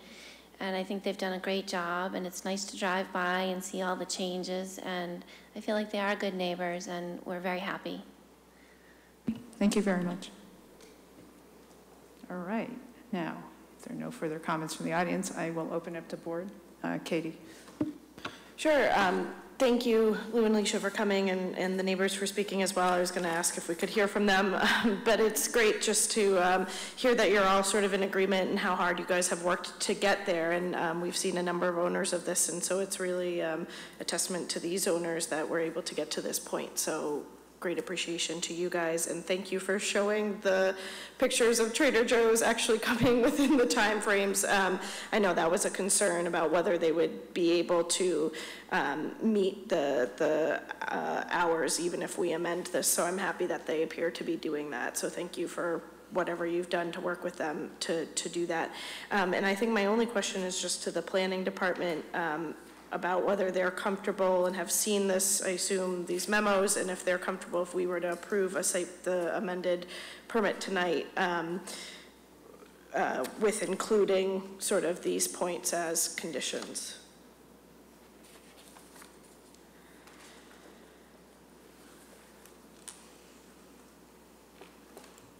The answer is yes. I assumed. I just want to make sure. Okay, great. Then I am all for this. So thank you all for collaboratively working all of this out. That's great. Anybody else? Peter, Chingsung? No. Joe? Okay. I just have one question. What color is the vinyl fence going to be? Okay. Okay, that's it. All right. Anybody else from the audience? Questions? Comments? All right. Do we want to move? I'll make a motion to approve the site plan special permit number 07/20/00-372 145 Great Road with the conditions noted in the memo in our packet. Is there a second? Yeah, I'll second. Katie moves and Peter seconds. Any further discussion? All those in favor say aye. Aye. Opposed, abstaining. The bullet points, yeah. Yep. Great. Thank you very much, all of you, for all of that effort. Makes our job a lot easier.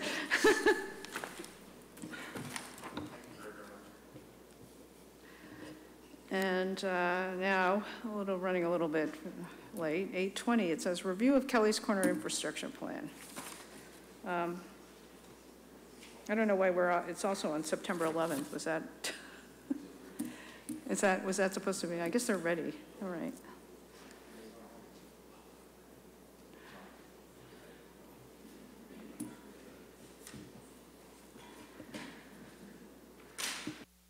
So most of what I have to say is really just verbal, but I figured if it was helpful, I kind of printed out a couple sheets for you guys to follow along with.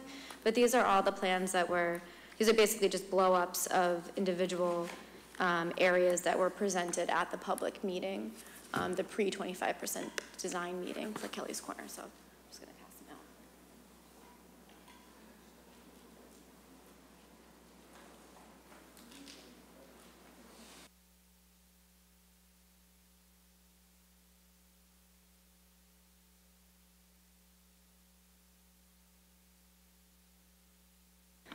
So I wanted to give just a quick update. I know some of you have been following this pretty closely. Peter's been a liaison on the committee for Kelly's Corner. But in 2016 annual town meeting, the Kelly's Corner Steering Committee brought forward a concept and preliminary design plan for Kelly's Corner on Mass Ave and Main Street and extending outward on the legs. Town meeting voted to approve the design plan and to basically bring that plan to 100% design. And since that time, the town was fortunate enough to be put on the Transportation Improvement Program for federal fiscal year 2022 to receive basically about $9 million in construction funding. So since that time, the town hired Greenman Pedersen Inc., or GPI, and they have been advancing the design plans. And so while they've been doing that, collecting elevational data and other traffic information, we have been meeting individually with property owners that are impacted along either Main Street or Mass Ave and Community Lane. And we had the opportunity to do that previously during the conceptual design phase, but the right-of-way lines were somewhat approximate at that point.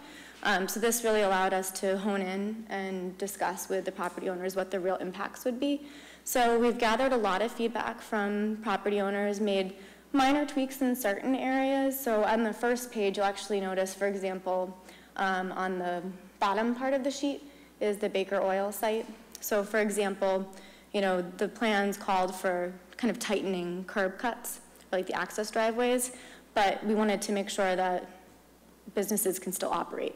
And in this case, we had to kind of adjust them slightly to make sure that their trucks can still move in and function on their site. So that's just an example of different feedback that we've received from abutters and made small adjustments by keeping the same concept that the community voted on. So from that point, we had the pre-25% design public meeting a little over a month ago. And GPI presented the plans. They kind of gave an overview of where the project is today, talked about how the project would move forward, and had large-scale plans set around the room to go over them individually with anybody that had questions, and also to gather additional feedback from the general public, committee, board members, anybody that was there. So at this point, we have a few pieces that we wanted to kind of touch base with the board on and get your feedback and guidance on, because ultimately the Board of Selectmen is the body that will be moving forward with property acquisitions. So some of you were on the board, I think, for the Brewsterman Rail Trail and Assabet River Rail Trail. And you may remember with federal funds comes very, very strict public acquisition processes for right-of-way acquisitions. And that's really to protect the private property owner rights. And make sure that they're being fairly compensated. So that's a process that the Board of Selectmen will have to move forward with. And prior to doing that, there is a vote at town meeting that's required to authorize the Board of Selectmen to do that, either to accept, donations, to do eminent domain if you have to, and basically all of those range of options with acquisitions. So we are preparing a draft article for town council to take a look at and proposing to bring that to fall town meeting. And that article would just give the Board of Selectmen the authority to do the acquisitions, but there would have to be another article following that to vote to approve funding to pay for acquisitions. So these are two separate pieces. So we're just proposing for the fall to have an acquisition article for that authorization. You may remember that, Peter would probably remember, but we had asked for advanced acquisition authorization for Community Lane from the federal government to make sure that we can kind of begin that negotiation process ahead of time, because remember, we can't do acquisition discussions with property owners prior to meeting a certain point in the design plan. So we have approval to talk to them ahead of time, but we want to make sure that we have the authority for the town through the Board of Selectmen prior to that. So at this point, we wanted to kind of highlight a few properties, and I can kind of go through the plans that you have, starting with the first piece. Some are just kind of updates because there are some pieces that may have been tweaked in certain areas. I mentioned Baker Whitney oil. On that same first sheet, you'll see Charter Road. So Charter Road had this original alignment in the concept plan that was brought to town meeting. And our chair of the Kelly-Scornia Steering Committee brought to us a few months ago some concerns about that alignment, specifically the line of sight as you turn left onto Mass Ave because of the grades of Mass Ave. So we brought Peter together with J.D. Head from Acton Boxborough Schools and the principal at the time and discussed some potential options that we could look into. And it was decided at that meeting that the community wanted to pursue this, to take a further look at it, which is partially outside of the scope of the original design plan. So we are talking to our engineers about potentially what the budget implications of that are. And we are waiting to hear back from MassDOT on whether or not this realignment, which is on that second page, which would shift Charter Road slightly towards the tennis courts a little bit more, and add a signal there. So we're waiting to hear back from MassDOT to see if they would support this. It has to trigger certain warrants, and we're not sure yet if they're amenable to that. The next piece is the property that I think we all knew would be a little tight. So this is on Main Street. You have the Redstone condos, the law office on the corner, and then the gas station that's further east on the opposite side of Main Street. So this piece is pretty tight, and we've also learned that the grades are very difficult in this area now that we have elevation information. And they had to meet certain slopes in order to get into the commercial drive. So this particular area is a tight one. It does bring the back or edge of sidewalk further onto the Redstone condos property. So their landscape buffer ends up being a little bit more narrow there. They're again another property group that we've spoken to. We discussed different options. So they're very well aware of this moving forward with this particular design. This is the pink? Yeah, so sorry, I should have explained that first. So on the plans, the dark red line is the existing property line. The pink area is where the acquisitions would have to take place. So essentially, the back of the pink line is the back of sidewalk, and so that would be the new public right-of-way. So the area that's covered in all pink is an acquisition. The next sheet that you would have should be the infamous Meineke building or the Buenoisano building property. This is another one where we knew would be a bit tight here. With the original concept design, we knew there would be some acquisition here that would be difficult, and we looked at what the original concept plan would leave the property at, and it actually does leave the property with the required number of parking spaces to continue operating the restaurant under the zoning requirements for parking. But we went with the property owner. They had some concerns, and they really asked us to take another look at this to see if we could shift the alignment further west. So we did that. We did ask our consultants to take a look at that. It was an item outside of the scope, but we thought that it was important because this was one piece that really is probably impacted the most. They took a look at it, and essentially what they would have to do is shift the alignment further off. So if you have like Main Street, I know I'm using my hands here, people can see the television, but what our engineers found is the further you shift an alignment, the less safe you make the intersection. And so we are moving forward with the original concept design because otherwise it would become a less safe design for the vehicular movement in that intersection. So the original concept plan that town meeting voted on included a right turn lane on the Main Street North approach and a right turn lane on the Main Street South approach. And this is really one of the key components that addresses vehicular congestion and queues on Main Street. And queues are basically how far back the cars are stacking. So we're moving forward with the original design that was proposed at town meeting and voted on. The other piece is Community Lane. So if you're not familiar with Community Lane, it's actually not a public road.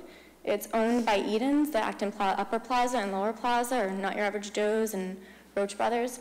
So that piece would become part of the town's public right-of-way.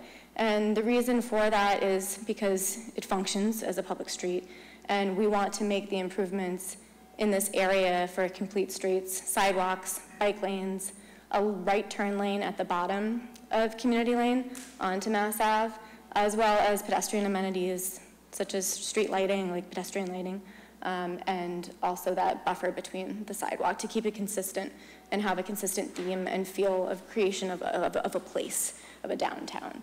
So that's where we're at there. And you'll also notice on this particular piece is the corner of where Mass Ave and Community Lane intersect. There's currently today an access drive where Starbucks is. That would be closed off. This particular access drive is very unsafe today. And so that property would still maintain its Massachusetts Ave access drive. So that would be become their main access drive. And then they would still have on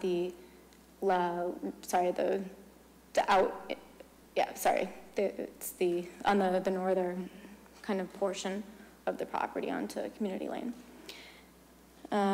So the one that we're really looking for the board's guidance on tonight is how to move forward with the Hosmer House or the Historical Society property.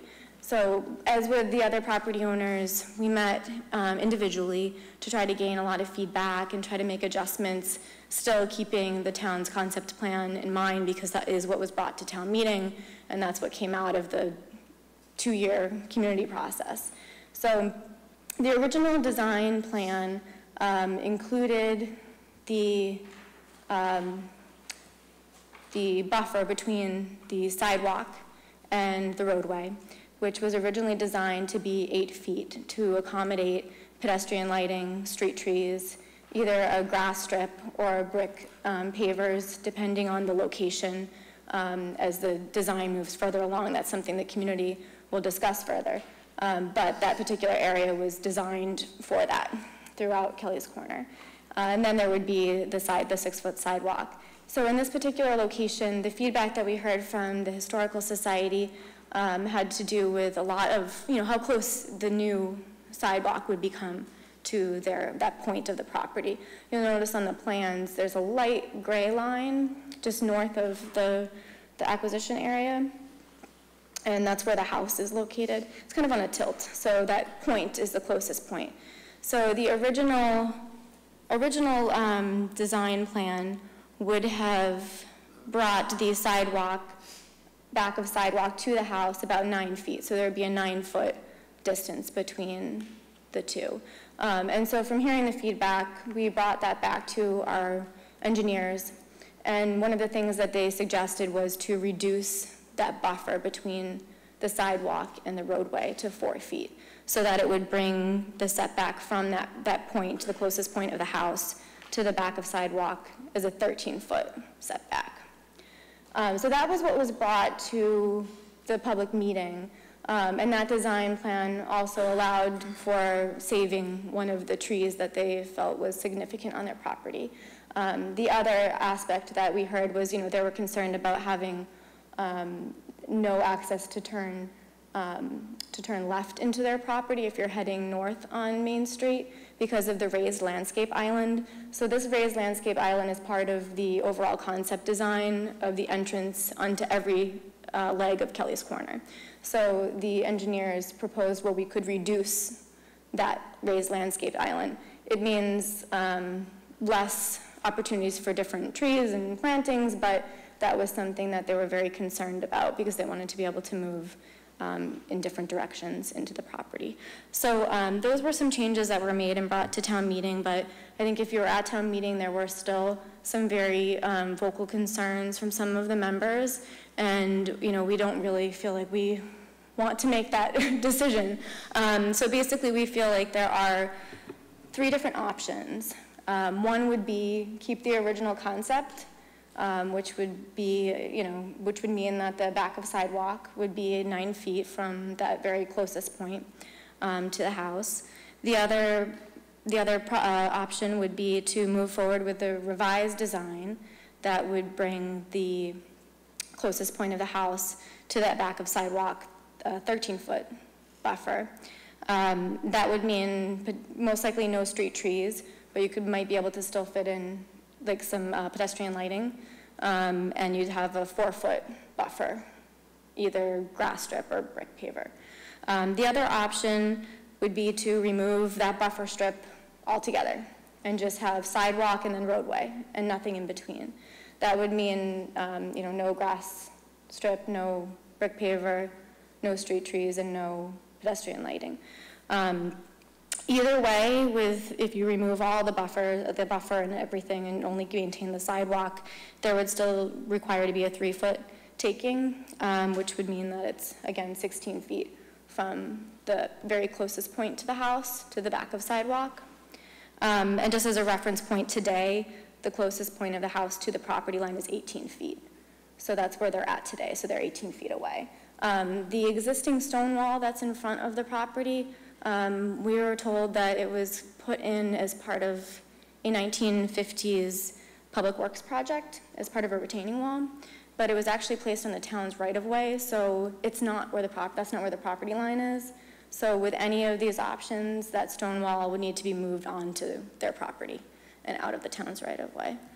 So we're just kind of looking for some guidance from the board because, again, ultimately you are the body that will have to do the acquisitions, and we want to make sure that we're telling our engineers good directives on how to move forward. They need to submit a 25% design plan to MassDOT for review this fall, and so we're trying to kind of tie up a lot of these loose ends at this point. So, sorry, I know I kind of ran through really fast. I'm trying to. No, well, thank you very much, Kristen, for all of that.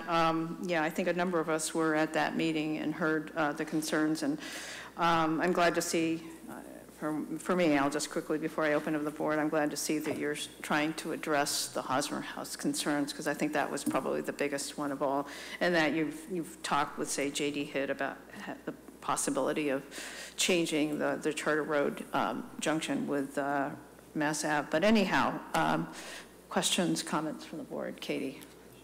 Thank you, Kristen. Yeah, unfortunately, I was not able to make the public forum as another meeting, so I just have a couple questions. On the Charter Road realignment, you mentioned there would also be a light there, so that would be a full traffic signal? And is there any concern with how close that is to kind of the main traffic signal and the impacts that has, or? So the engineers took a look at that. They think that it's basically 3 cars away from meeting the warrant. Okay. And so at that point, it's kind of a question of, well, I mean, how close do you need to be? If you have any increase, just like 1 year, if you add like the 0.6 average that they typically add on, you're going to meet it probably pretty quickly.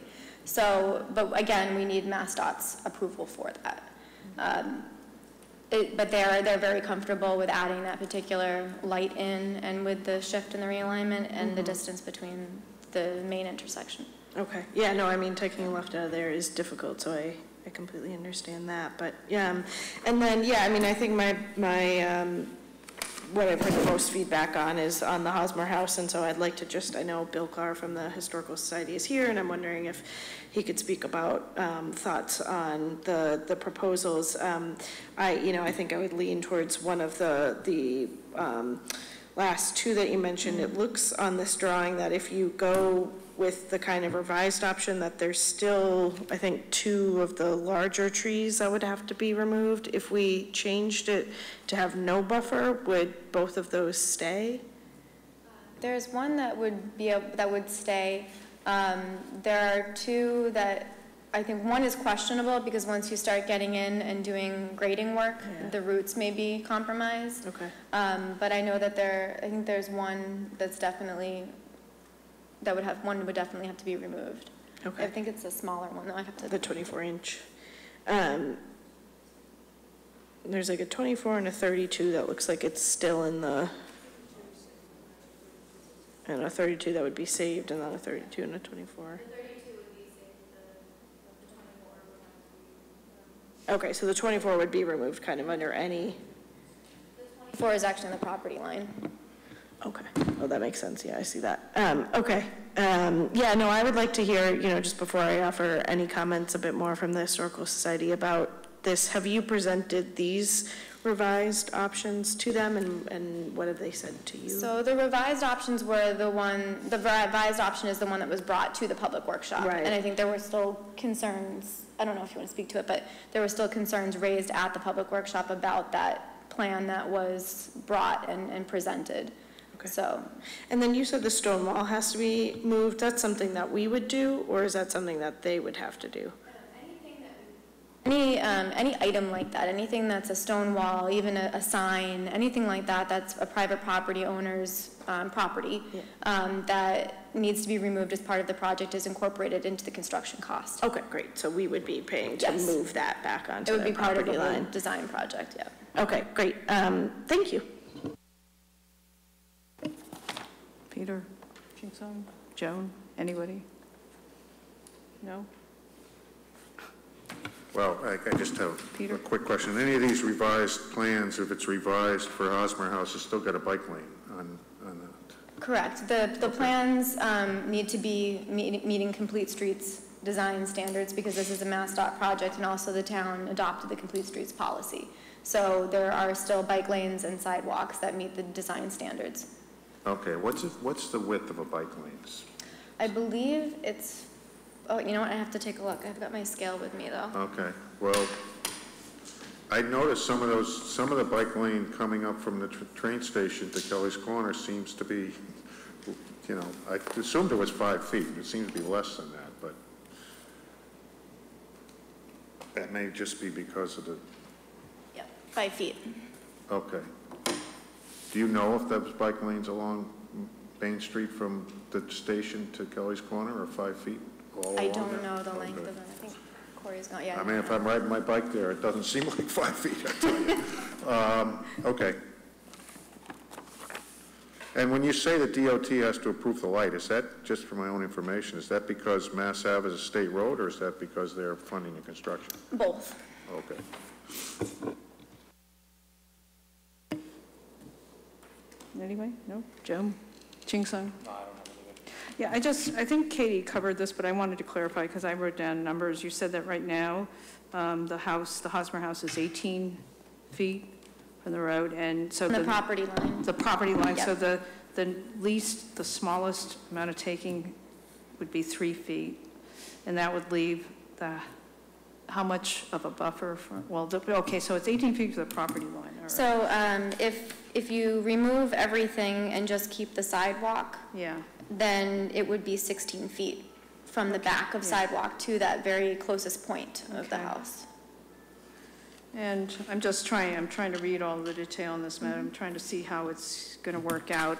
If you do that, how it incorporates into the rest of the project, because obviously you have to make some changes. And I'm not sure I really understand if the sidewalk is going to be continuous, right?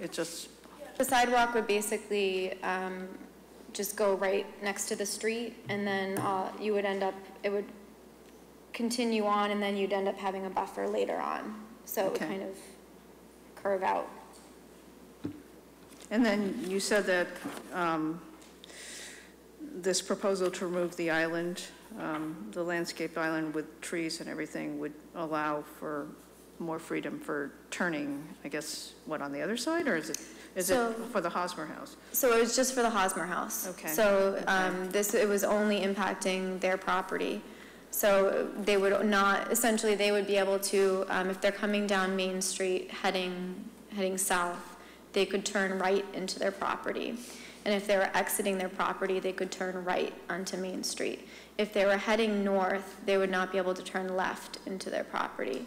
So they would have to loop back around to come back in. So the revised plan that the engineer suggested as a mitigation factor was to shorten that landscaped island, to kind of shrink it so that they could still make that turn. Okay. And then the Charter Road intersection, did you say what JD's reaction was to the They were favorable with it. Basically, the indication that we got was, yes, please have the engineers take a look at this and investigate it further. So that's what they did, and we're waiting to hear back from the state at this point. I think that depending on what we hear back from the state, if the state says yes, go forward with it, then we need to kind of meet back with the schools and touch base with them on, you know, what was decided, at least from the state's level. If the state says no, then, well, we have our answer. Okay, so. And then the last question I have has to do with the Meineke Muffler building. I know the owner had asked you to take a look at the original plan, and then you've determined that it's not going to work. But what's the owner's reaction to that? I'm just wondering. Or, I mean, they're not happy. It's you know, it's a tough site to begin with. But, you know, we've tried to make everybody happy as much as possible. But when it comes down to making something less safe, it's, you know, this design plan is something that's supposed to improve Kelly's Corner. So I'm just wondering if at some point the owner's going to take that building down or do something else. It's not an optimally located building. It seems to me that I think that right now it's looking a lot better than it ever did when it was Meineke and sort of abandoned looking, but thanks to all these little details in the front, but obviously they're not using the upper level at all, right? Because it's not a legal floor. That's right. What I heard. They were, I think it was a court decision back in the 70s that basically said they're not allowed to use the second floor because it was built illegally over the FAR that was allowed. And so there was some sort of sordid business. Yes. I heard when the building commissioner was out of town or something. It was just like throw it up, and then there it was. But all right, well, thank you very much. Any other questions from? Okay. Okay. All right, Peter, I thought of one other question. I think town meeting appropriated $750,000 for the design, which has leveraged. We're on the tip. It's leveraged almost $9 million from the state and construction money. But are you anticipating, and I'm sure there was some contingency in that original appropriation, but are you anticipating going back to town meeting in December to ask for more design money with these changes? We're evaluating that with our engineering firm right now because Charter Road is a significant amount of work to look into that. So there are certain things that we have to discuss with them, and we'll be, once we have that narrowed down, we're basically asking them to take a look at all of those factors and pull it together for us, because that also means implications down into the 100% design plans, because those trickle down into additional design work that wasn't originally anticipated. So, which is another piece too that I'm glad you said that, because I wanted to mention this, but the Community Lane and Massachusetts Ave intersection, we've heard a lot of concern from community members about having a signal there today and having it part of this project. The original concept plan called for putting in underground conduits so that it would be ready for when the time came to put that signal in. But because of the abundance of concern that we heard, we are asking GPI to ask basically MassDOT to see if they would consider something like that, because it doesn't meet the warrants today, but it's another piece that's very, very close. So we're also compiling accident data from the police department to see what they have for that particular intersection. So. Thank you. No? All right, audience. Tara Fredericks, West Acton. The one option I don't hear about is no sidewalk outside of the Hosmer Street house, Hosmer House. I feel like losing that intersection myself and coming through the path from the high school, as long as the sidewalk goes up to that path from the high school, I don't see any compelling need to put a sidewalk in front of the Hosmer House. But that's just my opinion. Relative to the traffic data and all these lights that are planned, the data indicates that the traffic is not increasing. The traffic is leveled off, and in a lot of cases, they're decreasing. And so I feel like we have to try not to put in these lights and get more granular data, because I'm not convinced. I've gotten the data, I looked at it, and I don't think that we need to do all of that. That's the first thing. Relative to light, especially in front of Charter, I think that that should be a public process. not just as part of a huge 200-point design process, because the people that are driving through there every day, the parents and others, should be the ones that decide. I personally drive through there accidentally once in a while, right in these high traffic times, and the time has gone down in the last few years. So that's one thing. Since I'm on traffic, I'll mention that the estimated drop in traffic that this infrastructure will provide would actually be negated by the large building plans that some people are talking about for the Kmart site. And since I'm on Kmart, I'll mention that Kmart maintains that they have no plans to close before the end of the lease, that there are different people in Stop and Shop that are saying that they may want to extend that lease, albeit the people that some people have a vested interest in talking to maintain that that's not true. But I think there's more and more talk about our buying that site under eminent domain at market rates, and before we change any zoning, because as soon as you change the zoning, the market rate changes dramatically. We could be using it for a community center, for low-cost housing, to rent also to low-cost warehouse-type supplier to supply people who do not have the income or the transportation to get to other low-cost destinations. Azabet Valley Food Co-op is looking for a site, an incubator for businesses, for cooperative businesses, responsible local businesses. So, beyond from that, I want to also extend from what Peter was saying about costs. So the money that we had spent for design was for us to get this free money from the state and federal government. Is there any envisioning that we're paying any of that construction costs, or is that then free to us? The towns or communities are responsible for the design cost and acquisition costs of private property. The construction will be fully paid for through the Transportation Improvement Program, which is partially state but mostly federal funding. Thank you. And the amount of spend that we have in terms of staff time now, can you estimate how many hours a week are being spent on the Kelly's Corner improvement project, including all that's going on? Not off the top of my head, but we deal with probably something about this every day. So half of people, 2-3 people's time? At least myself on the project, maybe at least an hour a day, but maybe more, maybe less. It really depends on the day. Okay, the garden at Redstone. When I was selectman, we had well over 100 letters, I believe, in support of keeping the garden at Redstone. And so I wanted to check and see if there's any hope of that coming back, because when we were walking past there not too long ago, I thought, well, why do we have to have, 6-foot wide sidewalks on both sides of the road? Complete streets aside, we have individual constraints in this village that may not be for a classic complete streets project as designed in theory. I would like to know whether we can keep that garden. I think that's it for now. So I would like to get a comment on the Redstone garden.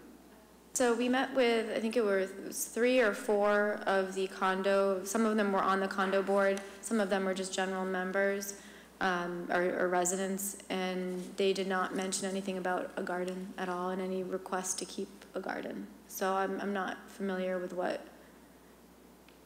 you're referring to. In front of the wall, there's a garden there. The letters came from the public that enjoyed having a garden there.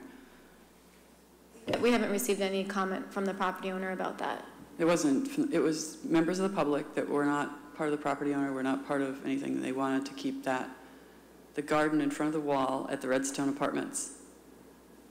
Nobody remembers this? It was a flower garden, and there was a woman who was often out there maintaining it, and I don't know if that was arrangement with the business, but yeah, I think she stopped doing it, but it's. So is there any garden going to be in Kelly's Corner? I mean, I know that the Sunoco there has a pretty sterile looking garden. It does have flowers, but is there anything that's going to be, more village oriented in terms of design? I hope there will be. Not just concrete, folks. It's not just about moving things through faster and faster. It's about, having our town character and having a peaceful, wonderful place to rest and sit and enjoy a meeting with people too, you know?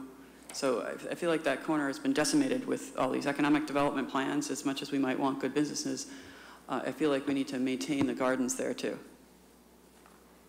Thank you.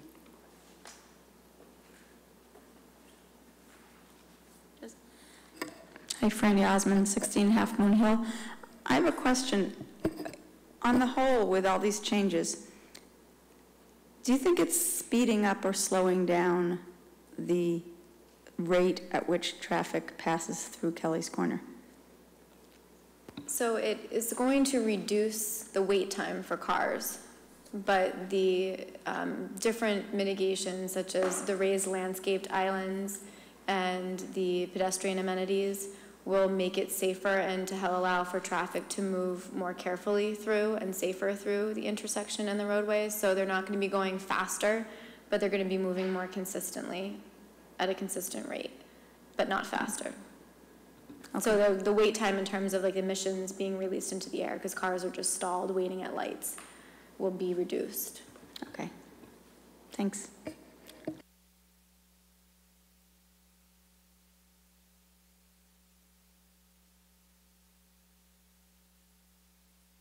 Push the button on the button. Yeah. There we go. Bill Clower, Acton Historical Society. I'm a little miffed about the fact that what's being presented to you tonight has not been presented to us. Now, there is one slight discrepancy. The right-hand corner of the Hosmer house sets 24 feet back from the property line. So whatever is being presented to you tonight seems to be grossly different from what was presented to us. And that's the closest corner. It's the right-hand part of the building. The building basically faces south, and the road goes, east-west at that point in the town. But we have measured the thing. There's 24 feet of land. Mr. Battle says that the wall is on the town's property, but between the wall and the building, we have 24 feet of land. If it's been reduced down to 9 feet, 16 feet, whatever it's been reduced to, this was not what was presented to us. We were told that we could lose up to 15 feet of land, and that is the minimum number that you were presented tonight. But in all fairness, it takes everything away from the front of that building.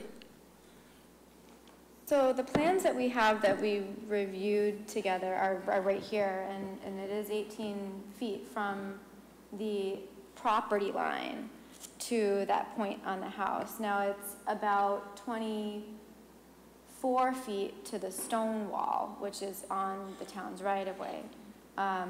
The original property acquisition from the property line, which would bring it to the back of sidewalk, am I looking at the right? April, yeah.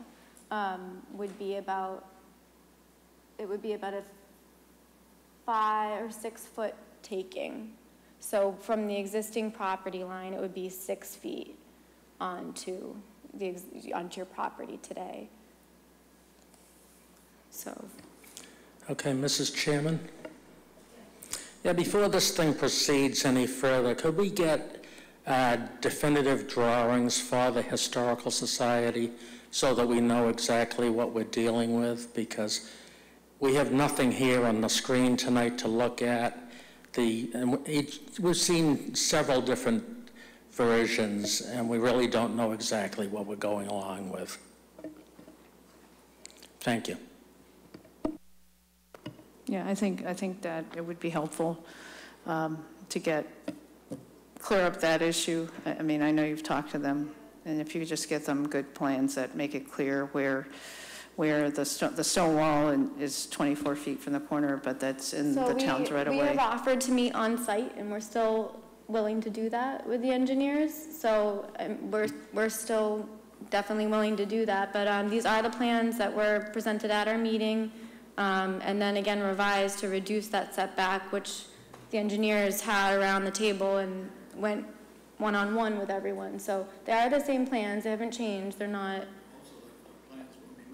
Right, we did leave plans with the group as well. So we don't have other plans, but I mean, if there's something that we can help to explain it or to go on site, we'd be more than willing to do that. So we just need to be able to set up a time with you and hear back from someone.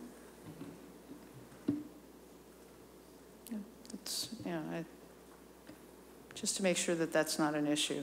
I mean, it seems to me that, I don't know who was measuring what and looking at what, but it seems to me that if you've said it's 24 feet to the stone wall and the stone wall's in the town right away, then, it's possible that there was some sort of miscalculation about where the proper boundary was. So, but it would be helpful to just remove that as an issue at all. So, any other questions, comments? Yeah, Katie? I mean, just in terms of sense of board or where people are, I kind of agree with Janet, and I think it just makes sense to go back and look at the revised option again with them and maybe do it hopefully on site to walk it and show what that would look like. And then, I think working on showing what that or the kind of no buffer option would be and explaining what that buffer would really look like. So it's a determination of whether that, one tree that would have to be taken either way, or the two trees, what they'd be replaced with a buffer versus no buffer kind of thing. So that's sort of what I would suggest is just going back on that. But otherwise, thank you for presenting this update. I think that the Hosmer House is probably the issue that's the most sensitive. That's my sense, and it's the issue as to which you said you probably would require the most guidance from us. So, yeah, Peter. Well, I just had one response to Tara's earlier comment about Charter Road. That is also a dangerous road to try to get out of in the morning with all the school buses and kids. The grade coming up from Route 27 makes it hard to see traffic coming if you're making a left-hand turn on a Charter Road. We considered looking at leveling that off and making the sight lines better, but that didn't seem to work out. So that's one reason why a light was considered there. But what kind of time constraints are you under? You have to get the 25% design done by when? And I know there's a public hearing that has to be held again. So GPI is looking for basically guidance from us as soon as we can give it to them. So, I mean, I'd say if we have a couple weeks, they could probably, I don't think it needs to be tomorrow, but if we could try to tie this up in the next few weeks, it would be helpful for them, because then they can finalize their 25% submission and get that in. Okay, we don't have another meeting in August, so we don't have a meeting until September, so. Yeah, and we have the special meeting potentially on the 21st, but yeah. So, I mean, we could schedule another special meeting if we have to. The next meeting date again? You said September. Well, it's an extra meeting that it's the 21st, but I don't. Our next real meeting, September 11th. It says 11th, yeah. Okay. Well, I'll Is check that in, soon and enough? if they feel like there's a dire need to meet earlier, we'll let you know. But otherwise, maybe if we plan on the 11th. Okay, thank you.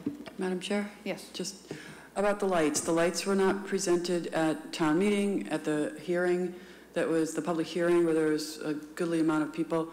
It was presented as something that wasn't going to be. It was presented as something might happen in the future.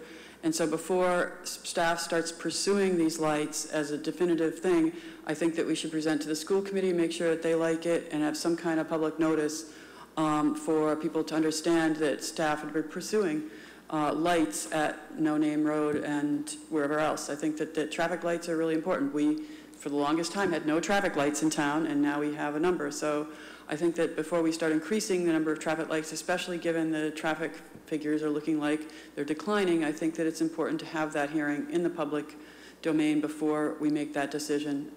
Thank you. Thank you.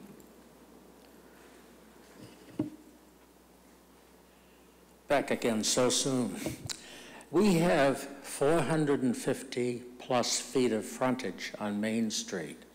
All of that is lined with stone wall. whose property is the stone wall on? So there are a couple different, go ahead. there are a couple different sections of stone walls. So the one that is in kind of the center of the property, it kind of, you know how it kind of goes in like a wide U shape? So the majority of that, basically half of, I guess if I'll just put my arms up, if this is the stone wall, starting at like this point, all the way down is on the town's property, and there's like a half of the leg in is on the Hosmer house or the historic society property. There's another stone wall that's on the northerly side of the property, and the majority of that stone wall is on your property, the one that's diagonal. It kind of goes diagonally into the property. Okay. That small section, it's about maybe 30 feet long. That piece is on the Historic Society property, and then there is a stone wall that looks like it runs right on the property line that is on the southerly part of the property. So this one. Okay, so which part is? So this just the stubs. Yeah, just the stubs are on their property.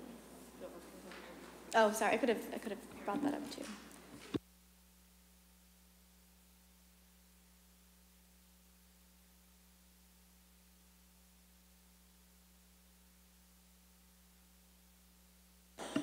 Hopefully one last question. What about the vernal pool? So as part of the 25% design plan, there's actually Nova Armstrong was the consultant, conservation consultant that was hired under GPI. They did an analysis of the wetlands. There is no vernal pool in that location. They confirmed that with Tom Tidman, our natural resource director.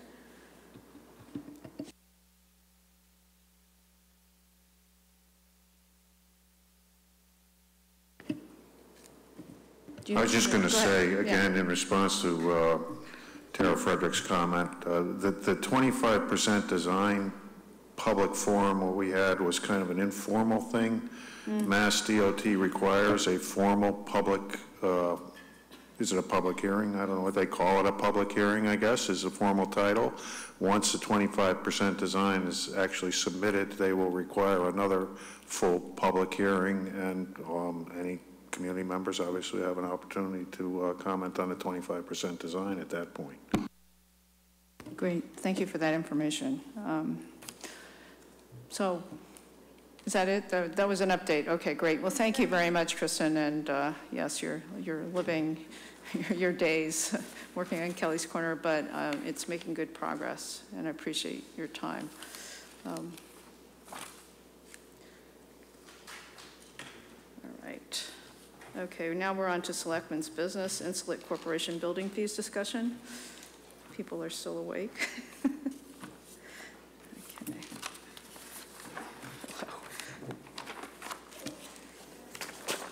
You guys ready? Yep. You awake? Yeah, good to see all the board members. Thanks for putting us on the agenda for the discussion on the permitting fees. First of all, I think most of you know, just an update, we broke ground last week at 100 Nagog. And also the project has grown a bit from the original $40 million that we had talked about to $70 million. It's on the same footprint, but it has to do more with the infrastructure. We're accommodating space in the building for 4 lines. We have 2 now, potential for 2 more going on in the future. Hopefully this will be short and save you some time so you can move on. Originally, I had intended on coming tonight to request a waiver, because Selby had mentioned that's the process that we follow. We've been running at full speed trying to get this, working with our construction management team, because we're on a very tight schedule. It's critical that we get production up and running by the beginning of 2019, because we have capacity issues where we make production right now over in China. So having said that, what I would like to do tonight, I don't feel that we've done the proper due diligence in laying out our case for requesting a waiver. I know that I saw Selby's document that I guess posted online, and he had talked, about, perhaps, that wasn't brought up in the TIF agreement. Didn't know that we could bring it up in the TIF agreement, the discussion around a request for waiver. Not anybody's fault, it could be ours, but nobody had notified us about that. Also, I know Selby had mentioned that he had, gotten information from other towns about permitting fees and what they had done. So I just think, and believe me, I'm not saying, hey, we'll live with whatever the decision is, obviously, of the, of the selectmen. Certainly respect that, but it's more on our part. We've been running, 100 miles an hour. Don't feel we've done our due diligence in challenging, some of these fees. It's a large sum of money, as all of you know, roughly $740,000. So if you tonight could, I respectfully request that we get some guidance on who the proper folks would be to talk to do that due diligence, vet it properly. We may come back and ask for a waiver. We may not.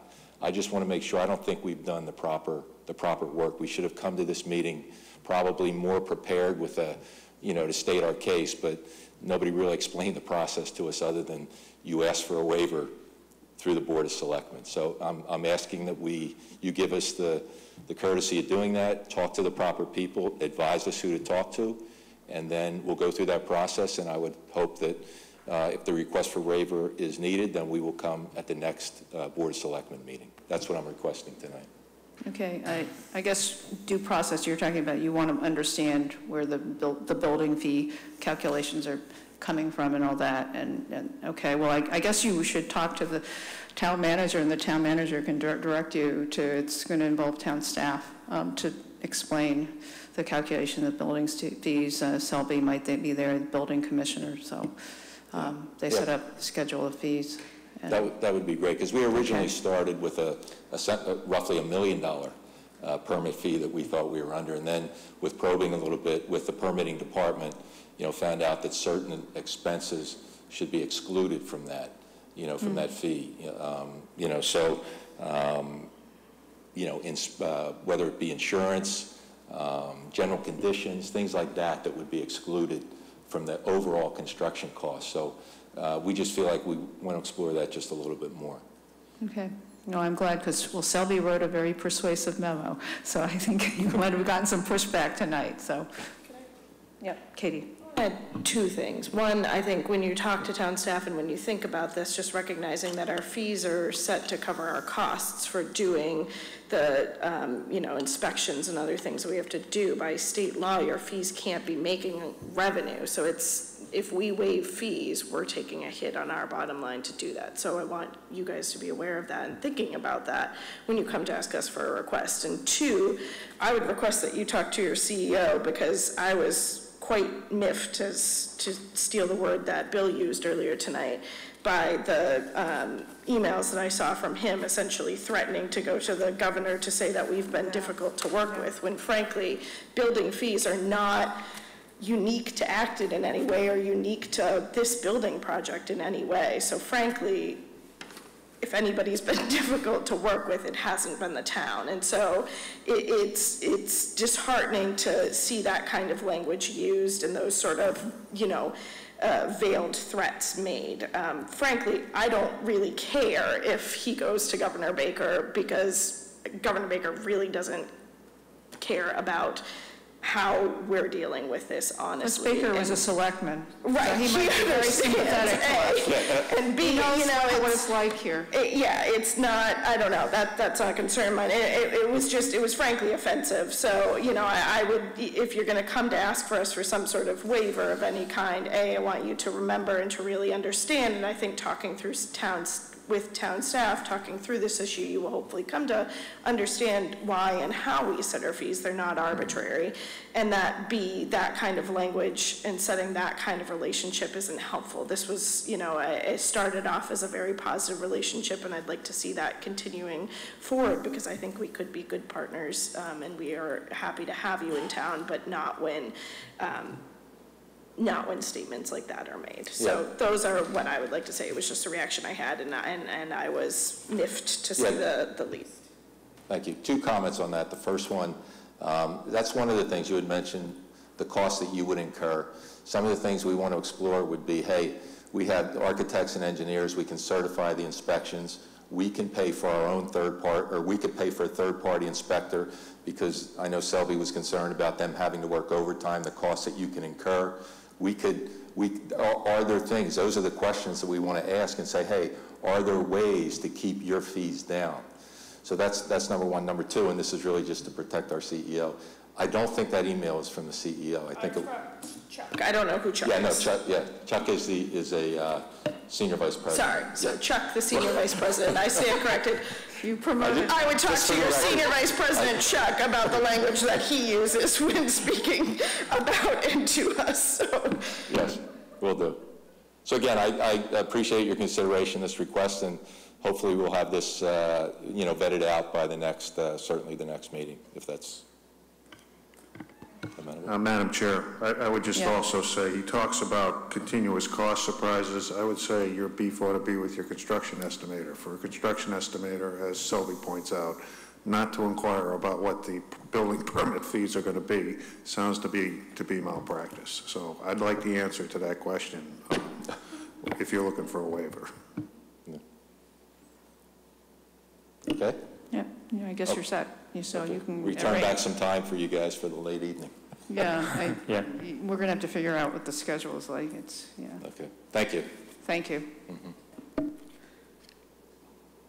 All right. Energy efficiency funds, use of. Yes, well, at the last meeting, we had the Green Advisory Committee came and talked about their proposal to do some analysis of basically the carbon footprint for the entire town. I had mentioned that, back in 2012, we had filed special legislation to create an energy efficiency fund where savings such as the rent and other things we're receiving on the solar installation, the landfill are appropriated into the fund. There are some other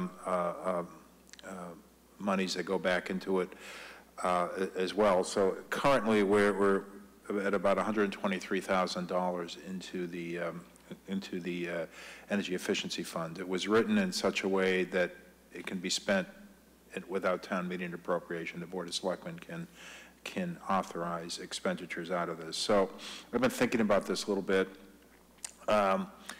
We know that the carbon study that the Green Advisory Committee was looking at is $40,000, at least the first year, $40,000. We also, if you recall, had a discussion with Green Acton a couple meetings ago, and we've been looking at the gas leak study, finishing the gas leak studies. You may recall that the MEPC effort only did maybe a third of the town, I think. So Corey has been in discussions with the consultants on that, and to complete the gas leak study would be $25,175. We've been, as you may recall, we had an appropriation at town meeting this fall this spring, to put a new furnace in the center fire station. Green Acton had talked about maybe looking at a split system. It's been an estimate that we'd require additional $80,000 to do that split system. We're going out to bid with that in a couple weeks, so we would know the definitive number. My recommendation would be for the board to authorize expenditures for the carbon study and the gas leak study, wait and see what happens with the split system. We might be able to absorb some of that additional cost within the bottom line budget, or maybe, depending on what the bid comes in, we don't need as much.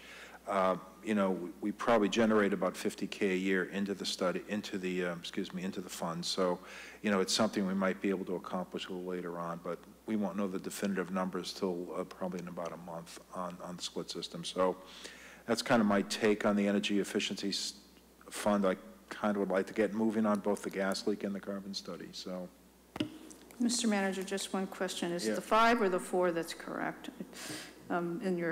Is it on the gas leak study, it ends with a 5, and then the total ends with a 4, and I haven't figured out how you got that. So I'm just wondering, because I think... I will put $1 out of my wallet. I guess, very important. I want to be precise anyhow. No, but does the board have any questions, comments? Or could we move to approve this, his I'll move to recommendation? approve it, but I just want to say thank you very much for moving forward quickly on both of these things, and that my heart sang a little bit when I saw the split system proposal for the central fire station. So thank you very much. I'll make a motion that we can ask if there are audience comments, but I will move to authorize using funds from the Energy Efficiency Fund to cover the gas leak study and carbon study per the memo from the town manager. Second. Katie moves and Joan seconds. And any comments from the board? Any comments from the audience? Before we vote. Deborah Sines, Concord Road. I'm thrilled that you're considering funding these things. This is great. Clearly, I want the gas leak study to get finished because it's super useful data. And I would love to see the carbon assessment done, so yay. The one thing I want to say is that obviously we're big into air source heat pumps, and that's great. But in terms of the fire station, the central fire station, I think that's what Andrew's talking about. Pardon me. We heard at the last meeting about all the fire stations and what's needed and sort of the, the status of some of them. So air source heat pumps are best deployed when there is sort of maximum air sealing and maximum insulation already in place in a structure. I know that the big doors of that building, so I don't know whether we're talking about just like heating and cooling the sort of upstairs area, is that right? Okay, because the bottom is obviously open to the world, right? So I just wanted to say those two things out loud, that when you're looking at deploying that kind of system, it's best if you have excellent insulation and good air sealing as well. Thank you. Also, thank you, Tara Fredericks, West Acton. These are great things. Thank you, Steve. Just a question on the fire station heat pump. Does that mean that we wouldn't be able to do it because you have to replace it before we can get the money, or are you saying that we'll put off the replacement until we have the money? What was the? Okay, so we can wait. We have that luxury of time. All right, thank you. Because you're saying that maybe we'll find the money somewhere else and you'll come back, so we won't lose the opportunity. Great, thank you. So it's been moved and seconded. If there are no other comments, all those in favor say aye. Aye. Aye. Opposed? Abstaining? Thank you, Mr. Manager. And then finally, discussion on naming rights for the Senior Center and Human Services Facility. Who wants to lead the charge, Peter? Well, I, as liaison, attended a meeting of the Council on Aging Board this afternoon. We have in our package a revised proposal from the Steinberg Lally Charitable Foundation. There was quite a discussion today about it at the board meeting. They gave us a letter, which you have a copy of, supporting the town accepting the gift, unanimously urging the Board of Selectmen to accept a gift of $100,000 from the Steinberg Lally Charitable Foundation for the new Senior Center / Human Services Center at 30 Sudbury Road. Acton citizens will benefit from the consolidation activities and services in this building. We agree that Steinberg Lally Charitable Foundation should be publicly acknowledged for this general gift. It's described in the agenda as a discussion on naming rights, and that was our discussion the last time we spoke about this. Mr. Steinberg has sent an email amending his proposal, where he says, this is to Steve Ledoux. I rethought this a little after reading the recent article in the Beacon. Perhaps a really nice prominent bronze plaque, which I am happy to pay for, is more appropriate. How about something like this? These offices are dedicated to the Acton citizenry and to the town staff of Acton who provide the serviced headquarters within. The construction of this facility has been aided by the generous contribution of the Steinberg Lally Charitable Foundation. You can net it as you and the selectmen wish. Of course, the larger gift, as we discussed, will be made, so Mr. Steinberg is now proposing a plaque recognizing a contribution from the Charitable Foundation and also, in his words, recognizing the town staff and this citizens of Acton who put this facility in place, so as well as the $100,000 that he would still contribute to the town.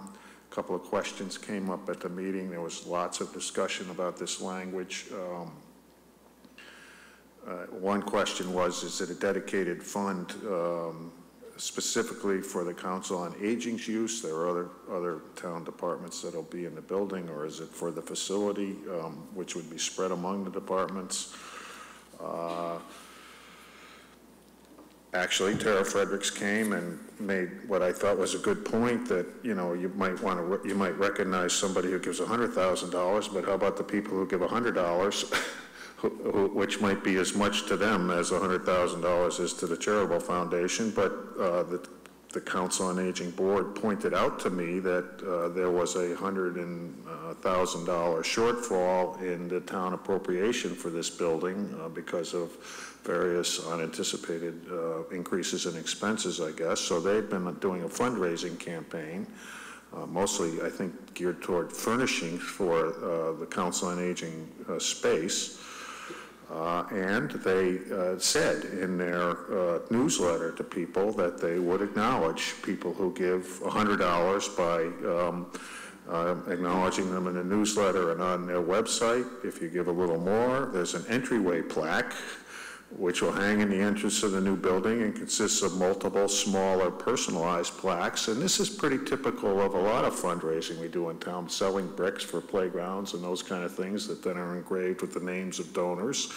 I mean, there has been some emails we've gotten that have raised concerns about this, but this is a practice that the town has recognized in other instances. And then a room plaque for higher level donations that would, according to the COA newsletter, be acknowledged by a larger plaque on the door of specific rooms in the new center. So in light of this information, Mr. Steinberg indicates that he'd be willing to discuss the wording of his proposed plaque. There are apparently going to be other plaques of other donors who are giving this. So I think that whole discussion ought to be held with Mr. Steinberg and I was suggesting Sharon and maybe the other department heads who are going to be in the building about how this whole thing would fit together. Sounds like a good plan to me. Thank you for that. And this is, yeah, I think that everybody likes to be democratic, but the way all of these fundraising university stuff, they have categories, based on money. And yeah, the people who pay more get a little bit more, and that's the way it is. And it doesn't bother me as one of the peons who's always at the bottom of the list, with 500,000 other people. I'm glad that, the other people are doing what they're doing. So I'm thankful for this as well. So any comments? And I would point out tonight, we're not actually accepting the gift. We're just discussing whether we think it's a good idea to go forward with these further discussions. I mean, I think that proposal for further discussions is a good idea. So. Tara Fredericks, West Acton. The language, and thank you. So we're no longer talking about naming rights for the building, is that correct? Okay, so that's what I heard from Peter today at the Council on Aging Board. And so I want to confirm also what I heard is that I thought I heard at the meeting that we're now talking about the plaque that says this building was made possible. Is that what I really heard? Peter just read what Steve Steinberg had proposed, because that was the exact wording. At the meeting, it's going to be discussed. It's going to be discussed. Great. That's not going to be the final language. Tonight. Understand it? Okay. Thank you. Because, and I will object, just because everybody has a pay for play, that rich people get to have the biggest plaque, that at some point maybe we can be revolutionary and have equitable acknowledgements, because the thousands of hours spent by people that are often disabled and elderly to get that senior center passed has to count for something than somebody that can just write a check. Thank you. Thank you. So I guess we need to, authorize somebody. Do you know, or just do you want us to just say that that's fine? I think the consensus is to just have a discussion about the wording. We can work with him on the wording, not a problem. Right. Can I just ask one more question? Yes. Like, if these plaques are put in place, are they forever? Or if it like becomes like the Bill Cosby factor that some kind of hero turns into not so much of a hero and a plaque wants to be taken down, will we be able to do that? Well, then, they're never permanent structures. Never permanent, okay, thank you. I would point out that the current senior center, which was built and donated by Roy Smith, who built Audubon Hill development, has a plaque in it that says in honor of Roy Smith's and his wife's parents. All right, we're done. I will move to adjourn. Katie moves and Joan seconds. Any further discussion? All those in favor say aye. Aye. Opposed, abstaining. Thank you.